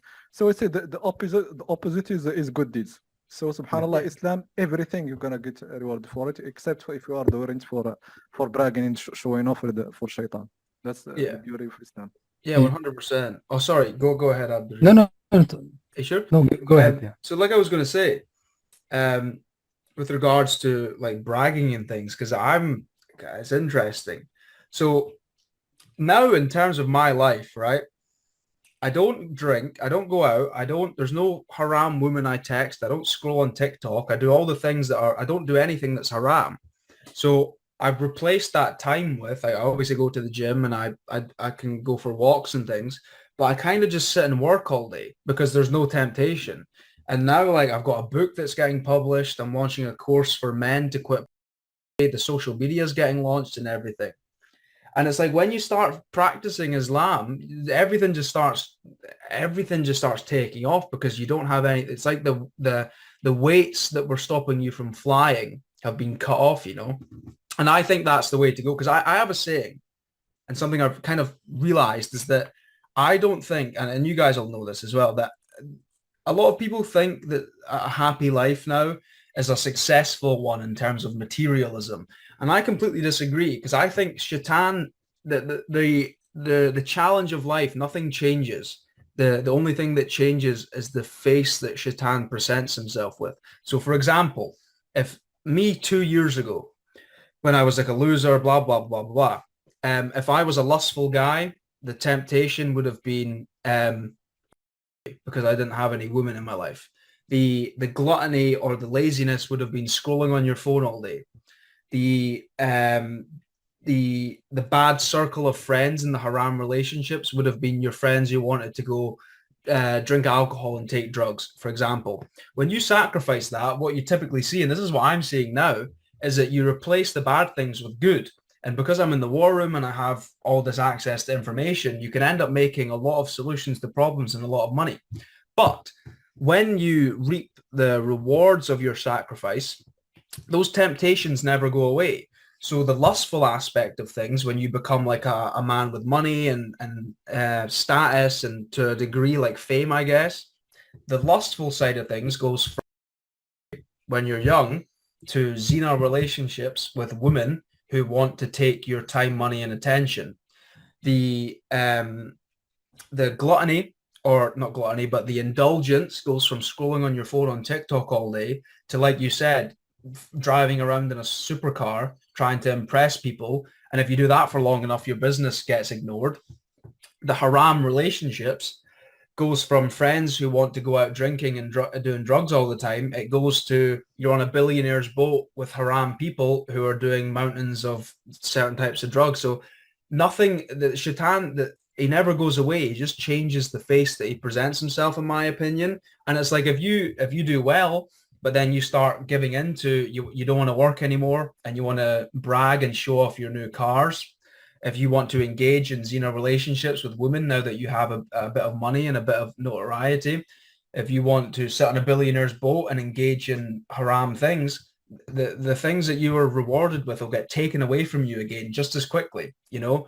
So I always think that the success aspect of things, because I'm just looking at this in a logical way, that the way things are going now, I think in a year's time, I could have 1 million followers on the internet. My social media could make me a millionaire, stuff like that. But I don't think that really matters because, like I said, the game doesn't change. You know, shaitan's still there. And if you start indulging like you would when you were poor or low status, it'll get taken away from you just as quickly. So I really like that distinction of when things go well for you. What is the intention behind it? Is your intention secretly to go brag and show off and impress haram women who want to engage in zina? Or is it because you want to, are you doing it for Allah? You know what I mean? And I really like that distinction. Because again, if I never had Islam, what would have happened? I could have made all this money and then I could have ended up like one of these billionaire guys who marries a haram woman and gets divorced, all his money's gone. Or you could have, you know, all these things could have happened if I never had Islam and it could have got taken away from me just as quickly. So I really like that distinction. You live in Morocco, bro. Yeah. المغرب مصيبة. Back So yeah, again. welcome brother. راشد مشى مازال مرجع. نهضر ولا؟ Yeah, just speak. So just one thing came to my mind when you were talking about guidance and that you wish your sister become a Muslim.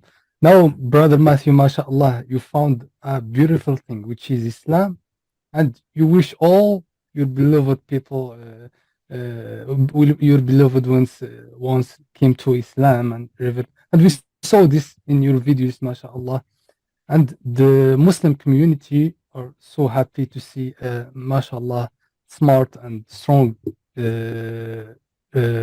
young people came to Islam, as you saw in when I upload the video about your revert story, mashallah, a lot of people were happy and they showed that in the comments and they were saying welcome to Islam and mashallah, and we are happy to see mashallah smart and strong guys came to Islam.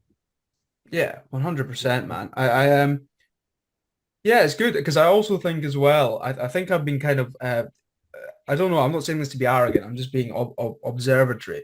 I think I have a good way of speaking and getting my message across. And I think what people are... That's alhamdulillah, that's a gift from Allah. Yeah, gift from Allah. Mashallah, that's... Mashallah. Yeah, mashallah.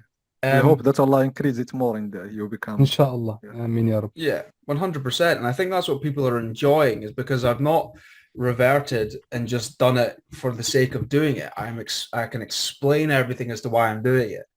And yeah, like I said, I really can't, I couldn't fathom a life without it.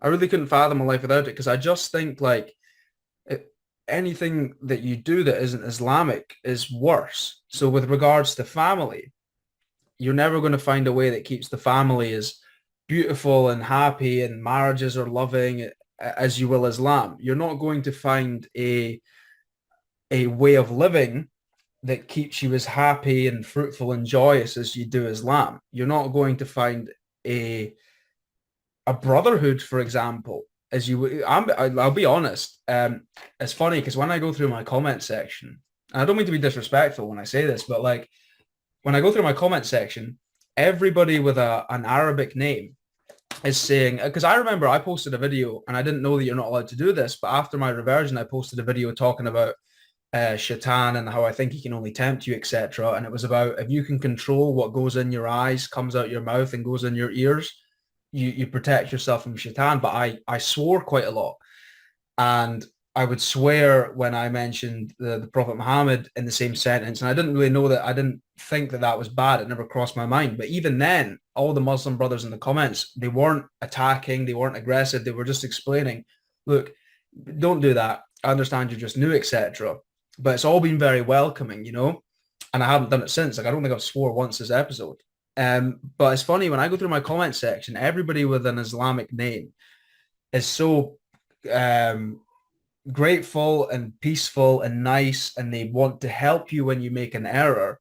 And then I'll see like some guy called James or like Mike, and it'll just be, you don't believe Jesus was God, you don't believe in the Trinity, you're going to hell. And I'm like, no wonder. Like, I don't see, even in terms of like friends and stuff, I think as soon as you go outside of Islam now, everybody seems to be so broken and afraid and aggressive, and not aggressive in a good way where it's like if someone's trying to attack your way of life, you defend yourself. Aggressive in like an immoral way, you know. So even in terms of brotherhood, etc., I'd love to see everyone revert. I genuinely couldn't imagine a life without it. Couldn't imagine a life without it. I think it's the best way to live. And even then, if you look at like the Bible and things, it's written by man. I understand it's a holy book, but even with the Bible, it's like, what translation written by who, you know? And yeah, I couldn't imagine a life without it. And I'd love to see everyone revert, especially young women. I think for young women, it's hard because I get a lot of messages now from young women saying they want to get married, but they can't find a husband. And what can happen then is they can become promiscuous, etc. And like for people like my sister, I just love to see it because it stops them going down a bad path more than anything. And like I said, when you get rid of these haram things, the only thing you can replace it with is good. And then your life just goes from strength to strength to strength to strength. So yeah, inshallah, I would love to see everyone revert one day. And I think the truth will come out, and I think people will see that. Because I'll be honest with you, brothers, right? I've always been quite steadfast in my beliefs. And I remember when I was 14, 15, I didn't like Islam because I was believing what I was told on the news. And I thought, like, and I don't know how you guys have dealt with this for so long, because I'm actually getting it now from Westerners who are saying things that are not nice. But I didn't like Islam because I believed what I was told on the news, and I thought it was a religion of violence, and I bought all the propaganda. But the truth came to me eventually, and because I'm not a liar, I went, yeah, I've been lied to, and I can accept that, and this is the truth. And I think you'll see that a lot.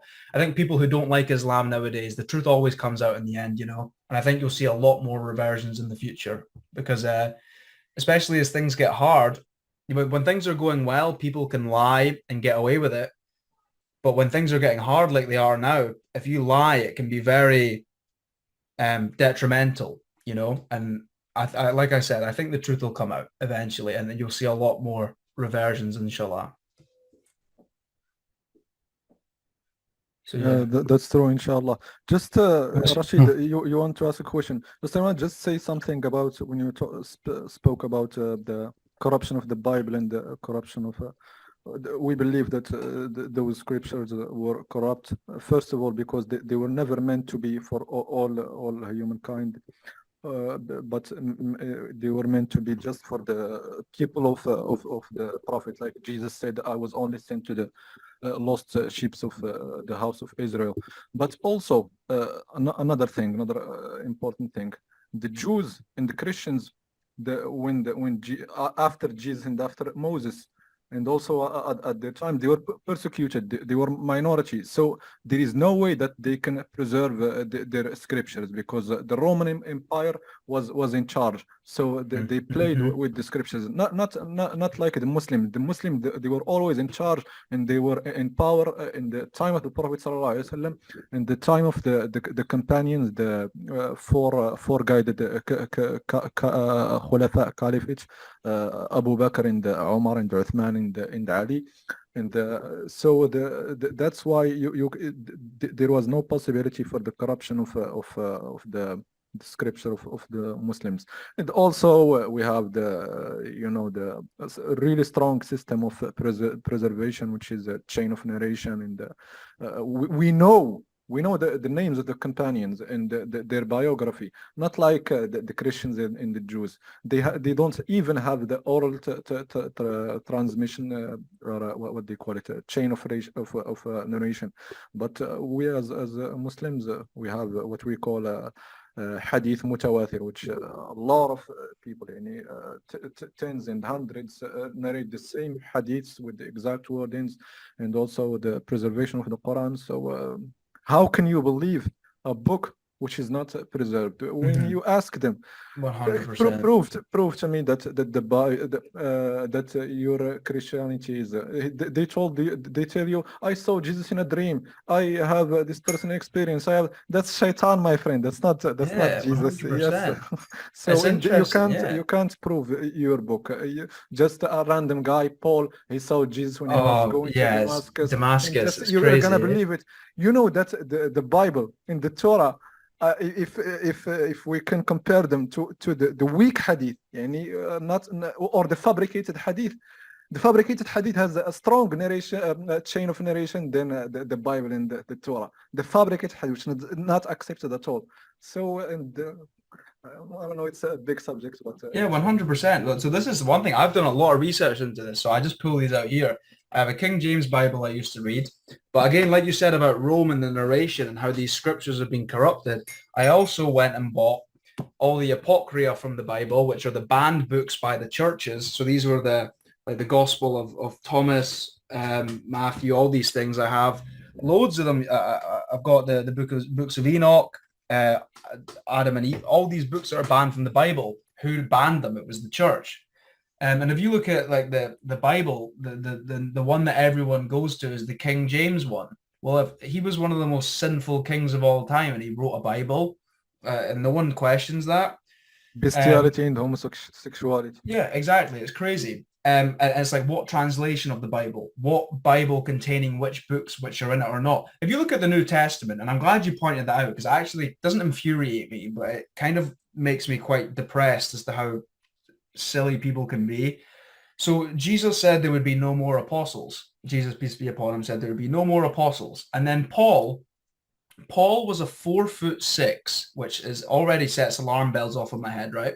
He was a 4'6" guy who was killing Christians at the time. He was on the road to Damascus, and allegedly, with no witnesses at all, Jesus came back to him and made him an apostle, even though Jesus said there would be no more apostles. No witnesses, nothing.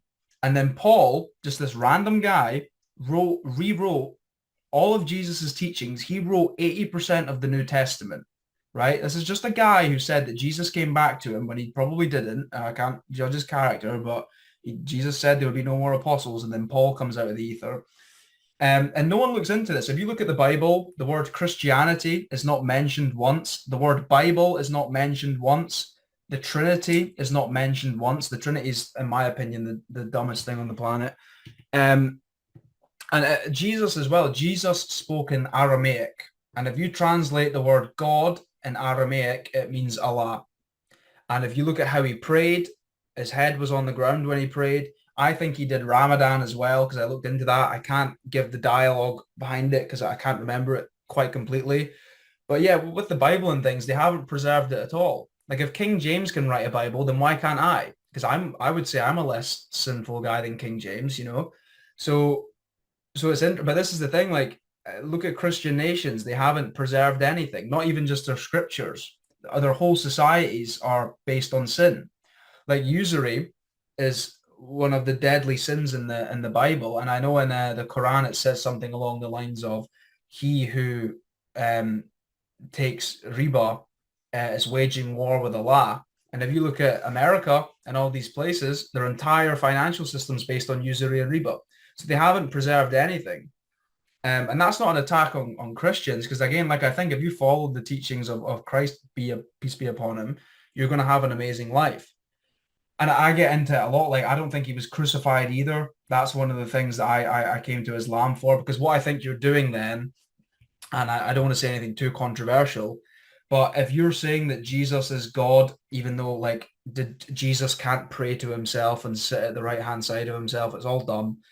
But if you're saying that Jesus was crucified, what you're then saying is that no matter how, you're saying that God took form of man. And I remember when I was younger, it was always Jesus was the Son of God. And now it's become Jesus is God. And I have an opinion and a theory that if, and like I said before, I think that Dajjal's return could be near. And wouldn't it be convenient if the Dajjal was returning, that you could convince the world that God could take the form of man? If you can convince Christians that Jesus was God, you're now saying that God can be a man. That's quite convenient if you're the Dajjal and you'd like to become an idol. But again, with the crucifixion thing, what you're saying then is you're saying that God took the form of man, and even though God created man, and he followed all the laws that he laid out, he can still be killed by Jews. Is pretty much what you're saying, which makes no sense. The crucifixion thing as well, I say this a lot. If Jesus was hung instead of crucified, because Jesus walked around with a whip, like, he wasn't a pushover, he was a strong man. Peace be upon him, he was a strong man. If Jesus was hung, would Christians, when you go into their churches, would there be images of him hung like that? There, you know what I mean? It's crazy that a kid can go, if a kid goes into a church now and they see Jesus on the wall, blood all over him. Yeah, again, with Christianity, no graven images. You're not meant to have images of Jesus. I love this about Islam, where there is no images of the Prophet Muhammad, peace be upon him. The same was meant to occur with Jesus. That's in the Bible that they read. Jesus said men shouldn't have long hair. And when you go into a church, you see an image of Jesus, which should be haram. He has long hair, which Jesus said you shouldn't do.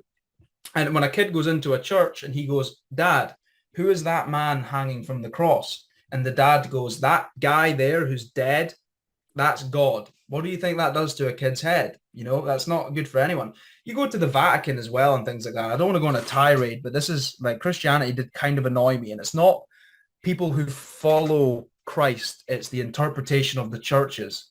So if you go into the Catholic Vatican, in the Bible, angels were depicted as beings with loads of eyes who were intimidating and scary, and they had eyes like clockwork. When you go into a Vatican, it's naked children. Like, these people are not only not preserving their scripture, they're not following anything that's told in the Bible. Their nations follow nothing that is mentioned in the Bible. And I think now, like, the only thing that Christians can talk about is the Trinity. And that kind of just came out of nowhere. And it's never mentioned once in the Bible, never mentioned once. And I think what's happening is if you were Shaitan and you knew the Dajjal was returning, wouldn't you want to convince the world that God could take the form of man? Would be quite would be quite perfect for you, wouldn't it? So yeah, Christianity, I think, is kind of now becoming a failed ideology. But again, if you follow the teachings of Jesus, peace be upon him, you're going to have a great life, you know. But I don't think the modern day church Christianity has any substance behind it at all anymore. And that's just my opinion. I'm not saying that to wage war with Christians. It's just from my observation, none of it makes any sense to me anymore. The fact that King James can write a Bible and a guy called Paul, who contradicted everything Jesus said, can write the New Testament, 80% of it doesn't make any sense to me. And if you don't question that, this is how you end up with Christian countries like America, where divorce is 60%, you can't buy a house, everyone's sinful and degenerate. I think that's where it comes from, because you can't admit the truth to yourself, in my opinion. But that's not an attack on Christians, it's just my observation. So yeah.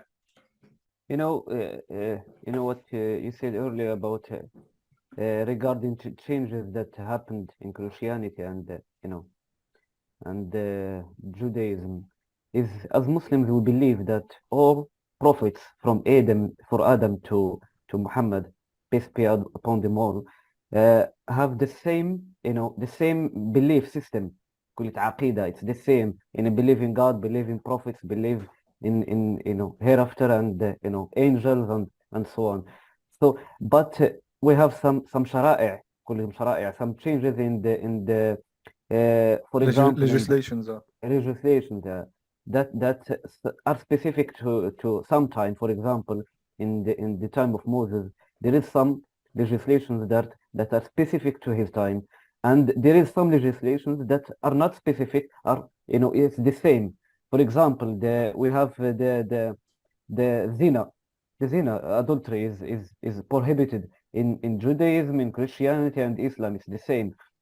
So what we believe as Muslims is there is some changes that happen to the book of Injil and the Torah, but specifically the Injil. It's more than the books that the Jews believe in.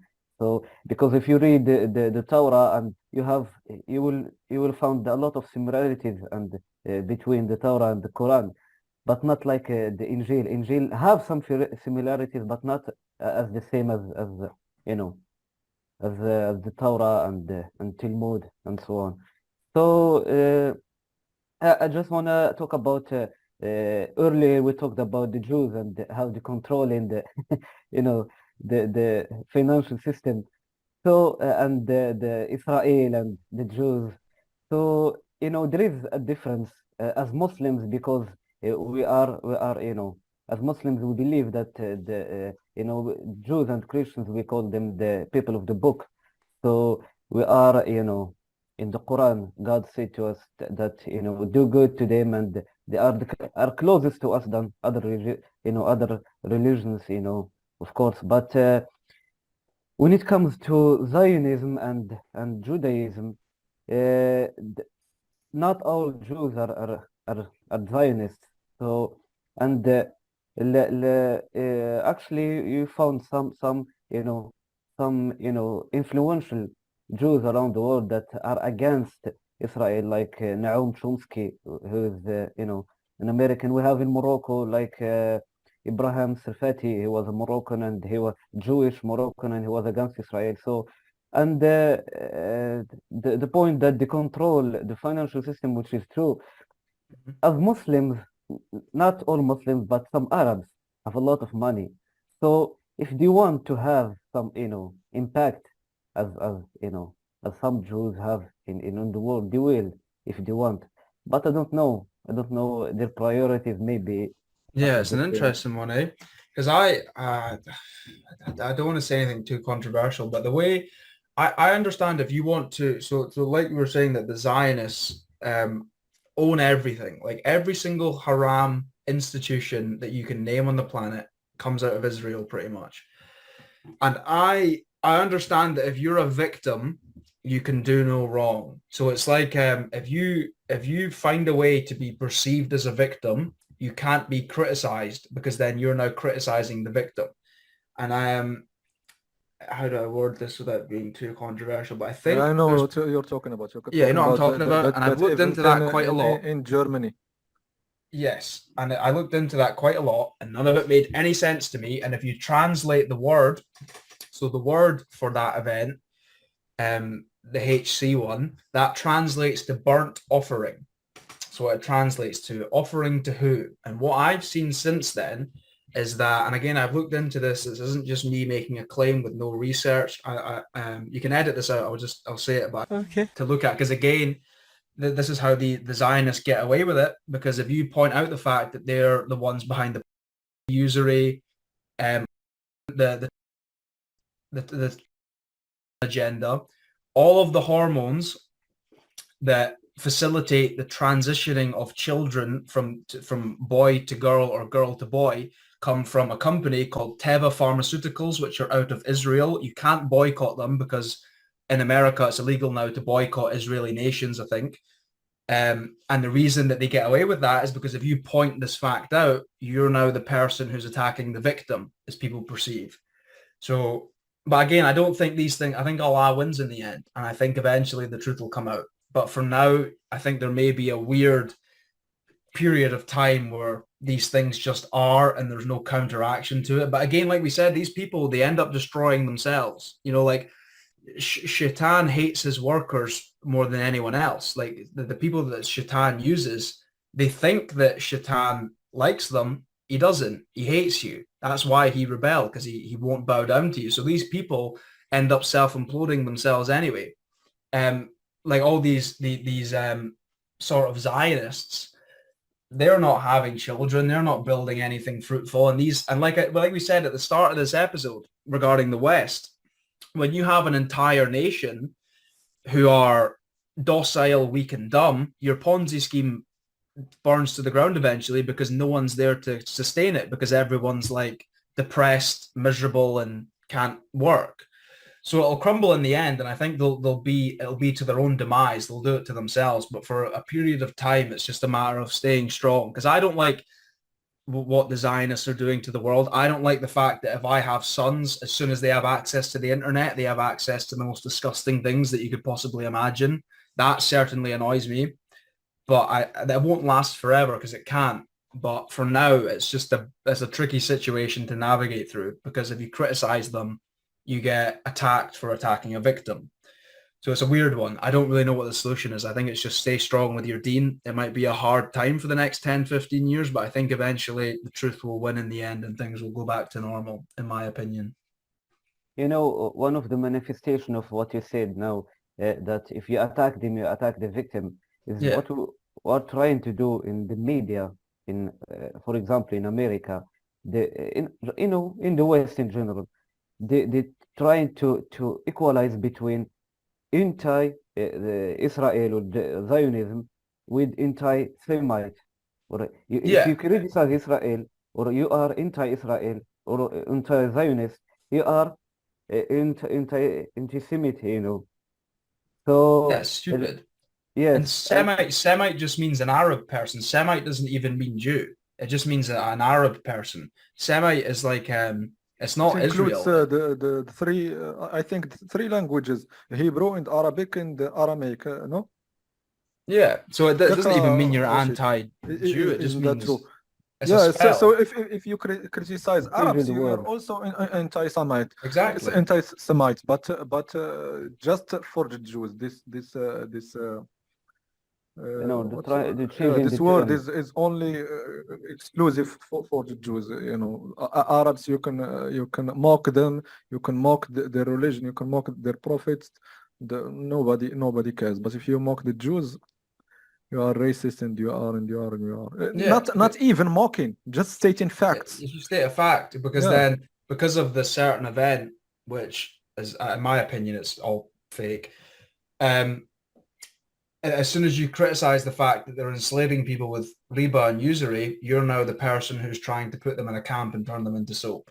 That's why I think that's why the burnt offering, as it translates to, was an event, because now you can't criticize them because people will call you anti-Semitic, and then you're the guy trying to put them in a camp, even though you're just pointing something out. And the mass population won't back you up behind it because they don't really know what's going on, and they'll instantly try and protect it. This is what the problem with over feminized societies as well, is that if you had a strong nation of men, you can see through the spell and you can see the wolf in sheep's clothing, but women have an instinct to protect the vulnerable. So even though it makes no logical sense, women are emotional. They will back up the anti-Semitic claim because they're emotional and they want to protect the victim, you know? So it's interesting. But again, this is the thing with the Zionists. They can't make you do anything. You have to want their loans. You have to want their pay. You have to want their degeneracy. They can't put you at gunpoint and make you walk into a nightclub. They can't put you at gunpoint and force you to take a loan. You have to want the Mercedes-Benz you can't afford. That's how they get you. It's all your own consent. And that's that, like, they use the term goyim, and like Shabbos goy, where non-Jews. Yeah, non-Jews. So they put the onus on you. So it's not actually their fault, because to be fair, they have a point, because they can't make you do anything. Unless it is like the Palestine thing, like that. The fact no one looks into that is quite insane to me. It's crazy. But bar active warfare, they can't make you do anything. You know, the reason that the sin is on you in their eyes because you accepted. It's like Talmudic reasoning. You accepted the loan, they never made you do it. You accepted they never made you do it. You accepted it. They never walked you into a Planned Parenthood clinic. You wanted to do it yourself. So again, if you just stay strong, they have no power over you. If you resist shaitan, he flees, you know. So stay strong with your deen would be my answer. And that's when you see now with a lot of modern Muslim influencers, from what I can see, they're going to send in false idols and they're going to send in big names who are going to water down the deen. That's the only thing they can do. And the way that you win is you stay strong with your deen. Because again, all the weapons that the Zionists use are all the things that are outlawed in Sharia and the Quran. And if you follow the Quran and you follow Sharia, they have no power over you at all. So I think the matrix isn't something external. I think the matrix is on the inside because they can't make you do anything. You have to want to do it to yourself, you know. And that, again, you read the Quran, every single problem I had in the world goes away when you follow Islam. So like I said earlier, once I read the Quran, if I never accepted it, I would see myself as a liar. So stay strong with your deen and you'll be fine, in my opinion. Yeah, that's true. As you said, the Jews, they are not forcing you to do anything, or the global system or the matrix are not forcing you to do anything. Just like shaitan. Shaitan, even in the Quran, Allah said, you know, in the day of judgment when people are going to hell and others going to heaven, may Allah make us from them. Shaitan will say to his followers, I'm gonna read the verse, and Satan will say to his followers after the judgment has been passed, indeed Allah has made you a true promise. I too made you a promise, but I failed you. I did not have any authority over you. I only called you and you responded to me. So do not blame me, blame yourself. Exactly. I cannot save you, nor can you save me. Indeed, I denounce your previous associations of me with Allah in loyalty. Surely the wrongdoers will suffer a painful punishment. It's so true. And that I like that because I think it's liberating. Because if you think people can do things to you, then that breeds hopelessness. It breeds fear. And I totally agree with that. The wrongdoers, it requires their own consent. They can't make you do anything. You have to want what they have. They can't walk you in with a gun to your head and force you to take a riba loan. You have to want the car. You have to want the house you can't afford. You have to want the fancy material thing so you can impress a haram woman to fornicate. You have to want it yourself. And I think that's liberating because if everyone realized that, people would have power. And I think now, because I don't even care for blaming the Zionists, because again, they can't make you do anything. And I think when you blame them and blame them for all your problems, Victim mentality. Yeah, and in essence, you've kind of made them your God because they're responsible for everything you do. And obviously, I think that's completely false. And to know that they have no power over you. You have dominion over Shaitan. You're above him. He can't do anything to you unless you make yourself do it, you know? And I think that's liberating. And that's a message I want to spread because I see a lot of popular influencers nowadays complaining. I see a lot of young men complaining about how promiscuous women are. And I go, no, that's not the case. You have to I say this all the time to young guys, where they're complaining about the promiscuity of women. And I go, you're in a nightclub trying to find a halal woman. You're not going to find them in a nightclub. The reason these guys get in these haram relationships is because they're texting a girl on Instagram because they want to see flesh. They're in a nightclub. They sleep with a woman who they meet in a nightclub, and then a year later they find out that woman cheated on them in a nightclub. It's like you did it to yourself. These like halal in those places, they will find you, but no one's doing anything to you. You're doing it to yourself, you know. And I think that's liberating because I see it now where people are complaining. There's hopelessness. People are afraid. They think people are going to come and hurt them or take them away or do certain things to them. And that's not true. You have to do it to yourself. That's how the evil in this world works. The whole point, it's like karmic retribution. They have to tell you that they're doing it, and then they have to make you want to do it to yourself, because if that's the case, the sin isn't on them. The punishment isn't on them. And I think that's liberating because it gives you power to stand in the face of adversity. It gives you power to stand in the face of Shaitan. He, like right now, and I say this with complete conviction, and Allah's watching, he knows I'm not lying. You could bring me a Lamborghini, 10 supermodels, $1 billion in a loan with 0.001% interest, and I can state now as a living man, I would refuse it, because they can't do anything to you unless you want to do it to yourself, you know? And I think that's powerful. When you can stand in the face of all the sin and the haram in the world, and you can refuse it, because you have the ability as a living man granted by Allah to refuse these things. And the idea that they're doing it to you is false. And when you think that, you give your power away. So yeah, they can't make you do it. You have to want to do it to yourself and stand strong. Stick to your deen, stay strong in the face of adversity, and they can't do anything to you, you know?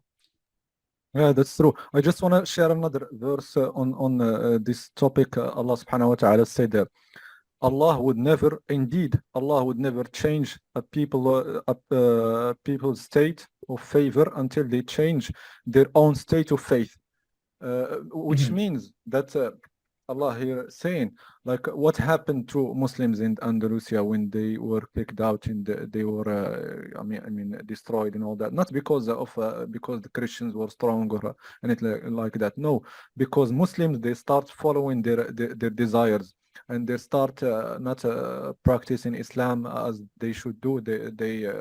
That's why Allah allowed non-Muslims to take over them. So it's always our fault and our problem. We should not play the victim card and we say, no, we are like this and we are weak because the enemy is strong. No, because we are weak. We're not following Quran in Sunnah. We are not living by example. So that's just my take.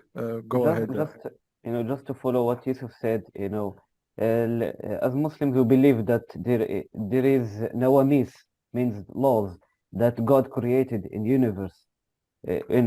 Not just physical, laws like in the physics, but physical laws, not physical, but laws that control how the society works, how power works.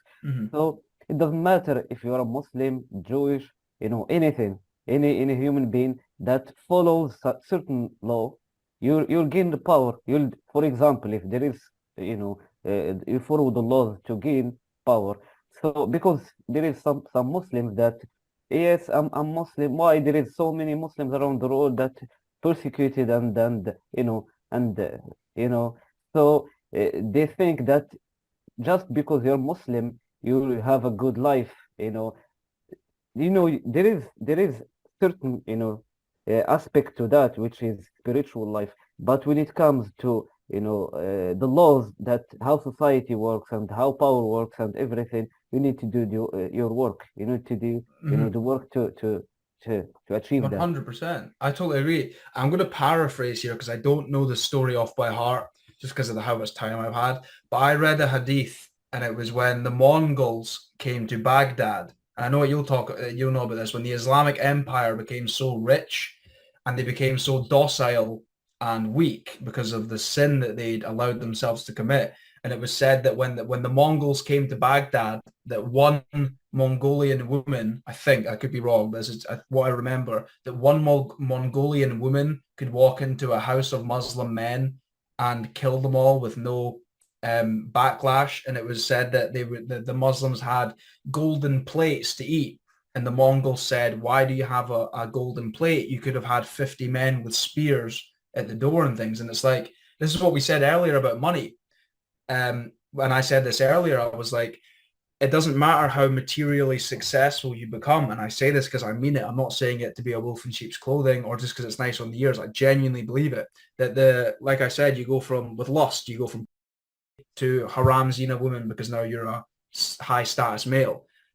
It's the same thing. It's like when you become successful, that's not the end of the road, because then Shaitan will just continue to come to you, but he gives you something else you want. He'll attack your pride instead of your gluttony, and that's how, when I read that hadith regarding the Mongols coming to Baghdad and taking over because of how weak the Muslims had become, it's again the same thing. No one forced them to start becoming gluttonous and lazy and indulgent, etc. You can only do it to yourself. And like you said as well, Yusuf, it's like, don't see yourself as a victim, because if you see yourself as a victim, you will become a victim. Quite literally, you'll become a victim because you'll blame other people and you won't focus on your deen because you think someone else is doing it to you. So it's interesting. Like that's why I think that this life is just a test of your strength and morality. And I think no matter how good or bad things get, it's a matter of staying strong with your deen, in my opinion. And the stories in the Quran are there. Again, that's another thing. It's like, if I read that hadith and then I say, oh, Islam is good, like, how can I read that and then deny Islam? It's in plain sight. It all goes back to the Quran. So yes, it's interesting anyway, I'll tell you that. Yeah, that's So, inshallah. so We're gonna wrap up inshallah, because it's been like 2 hours. Maybe you can do another one in the future. Oh, And 100%. also, I don't know how we can contact them, but we also want to have the brother Jesse, Yeah. you did yesterday the Muslim Trinity, or the I'm not sure who was the Holy Spirit, the Father and the Son. I was gonna say I think Jesse would be the Holy Spirit, but then I remember I am Jesse as well. Me and Jesse are the same. You might have thought when you were watching that you were watching 3 different people, but you were actually just watching one person. It's hard on the mind, But I'll tell Jesse to get in contact with you. I'll send Abdarim. I'll send him your Instagram, and I'll get him to get in contact with you. Yes, and also John. Yeah. Also brother John, inshallah. Yeah, perfect. I'll send them your contact stuff and get them on. They're great guys. They'll love We love them for the sake of Allah, and also we love you for the sake of Allah, because the Prophet ﷺ said, if you love your brother for the sake of Allah, tell him that you love him, and we love you for the sake of Allah. You are our brother in Islam, yes. And if you need anything, we are here for you. And also same goes for you as well. Same goes for you as well. It's been a pleasure. Been a pleasure. I'd love to come back on again. It's been a great talking to you guys. We can go on for hours, but inshallah we're gonna make another one, inshallah. I've got to go on the 3 Muslims now, and scream for them as well. Inshallah, those guys are amazing. Mashallah.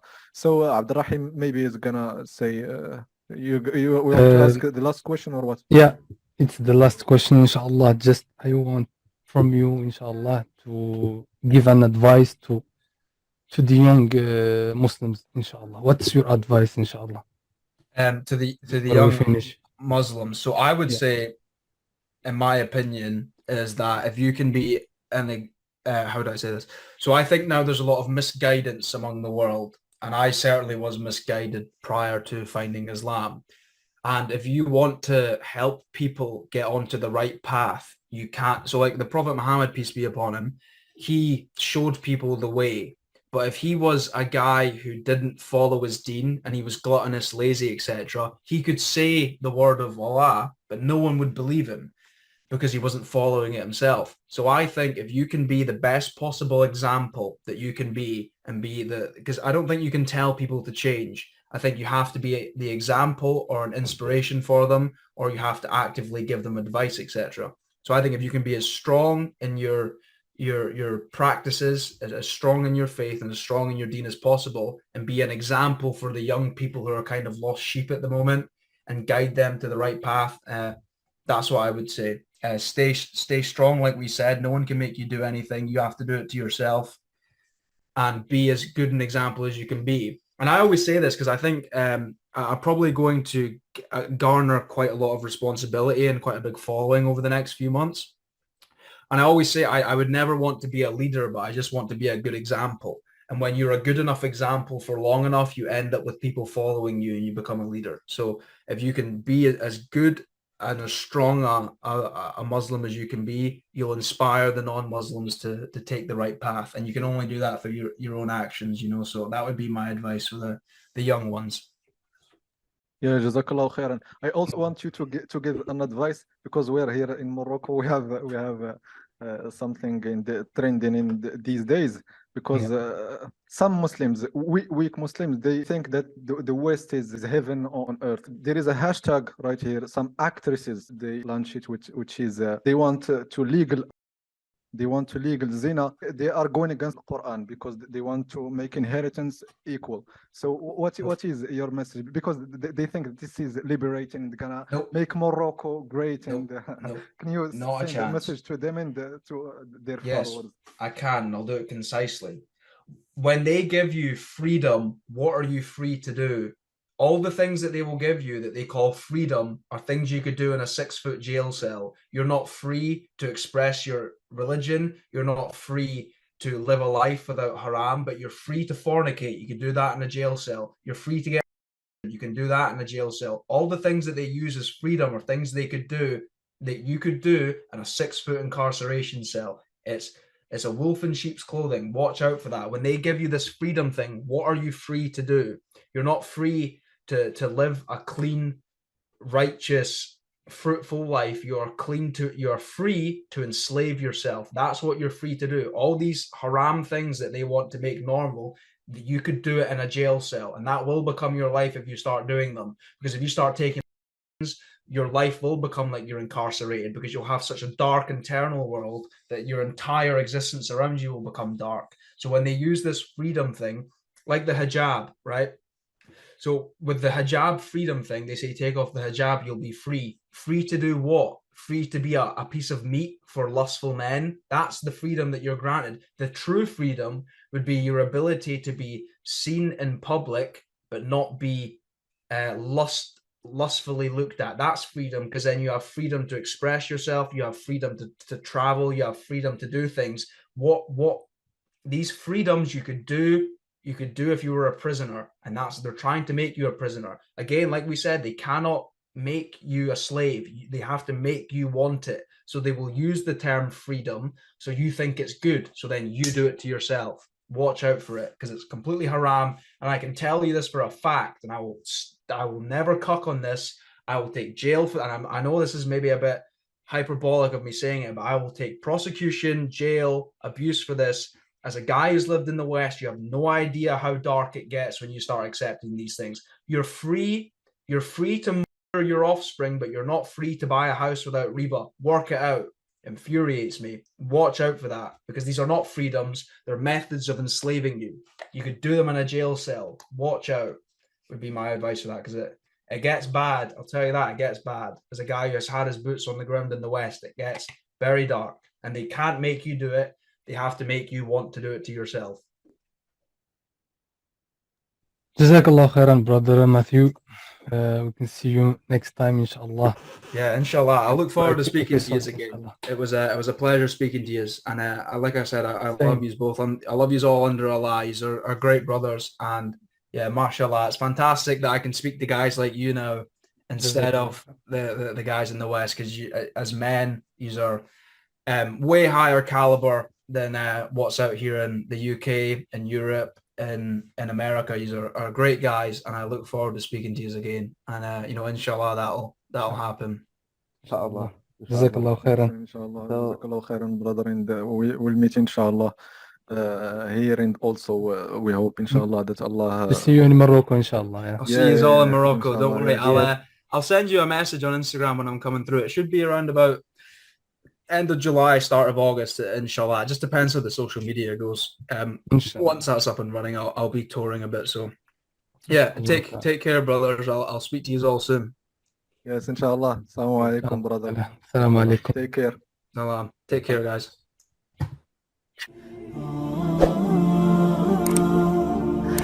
Oh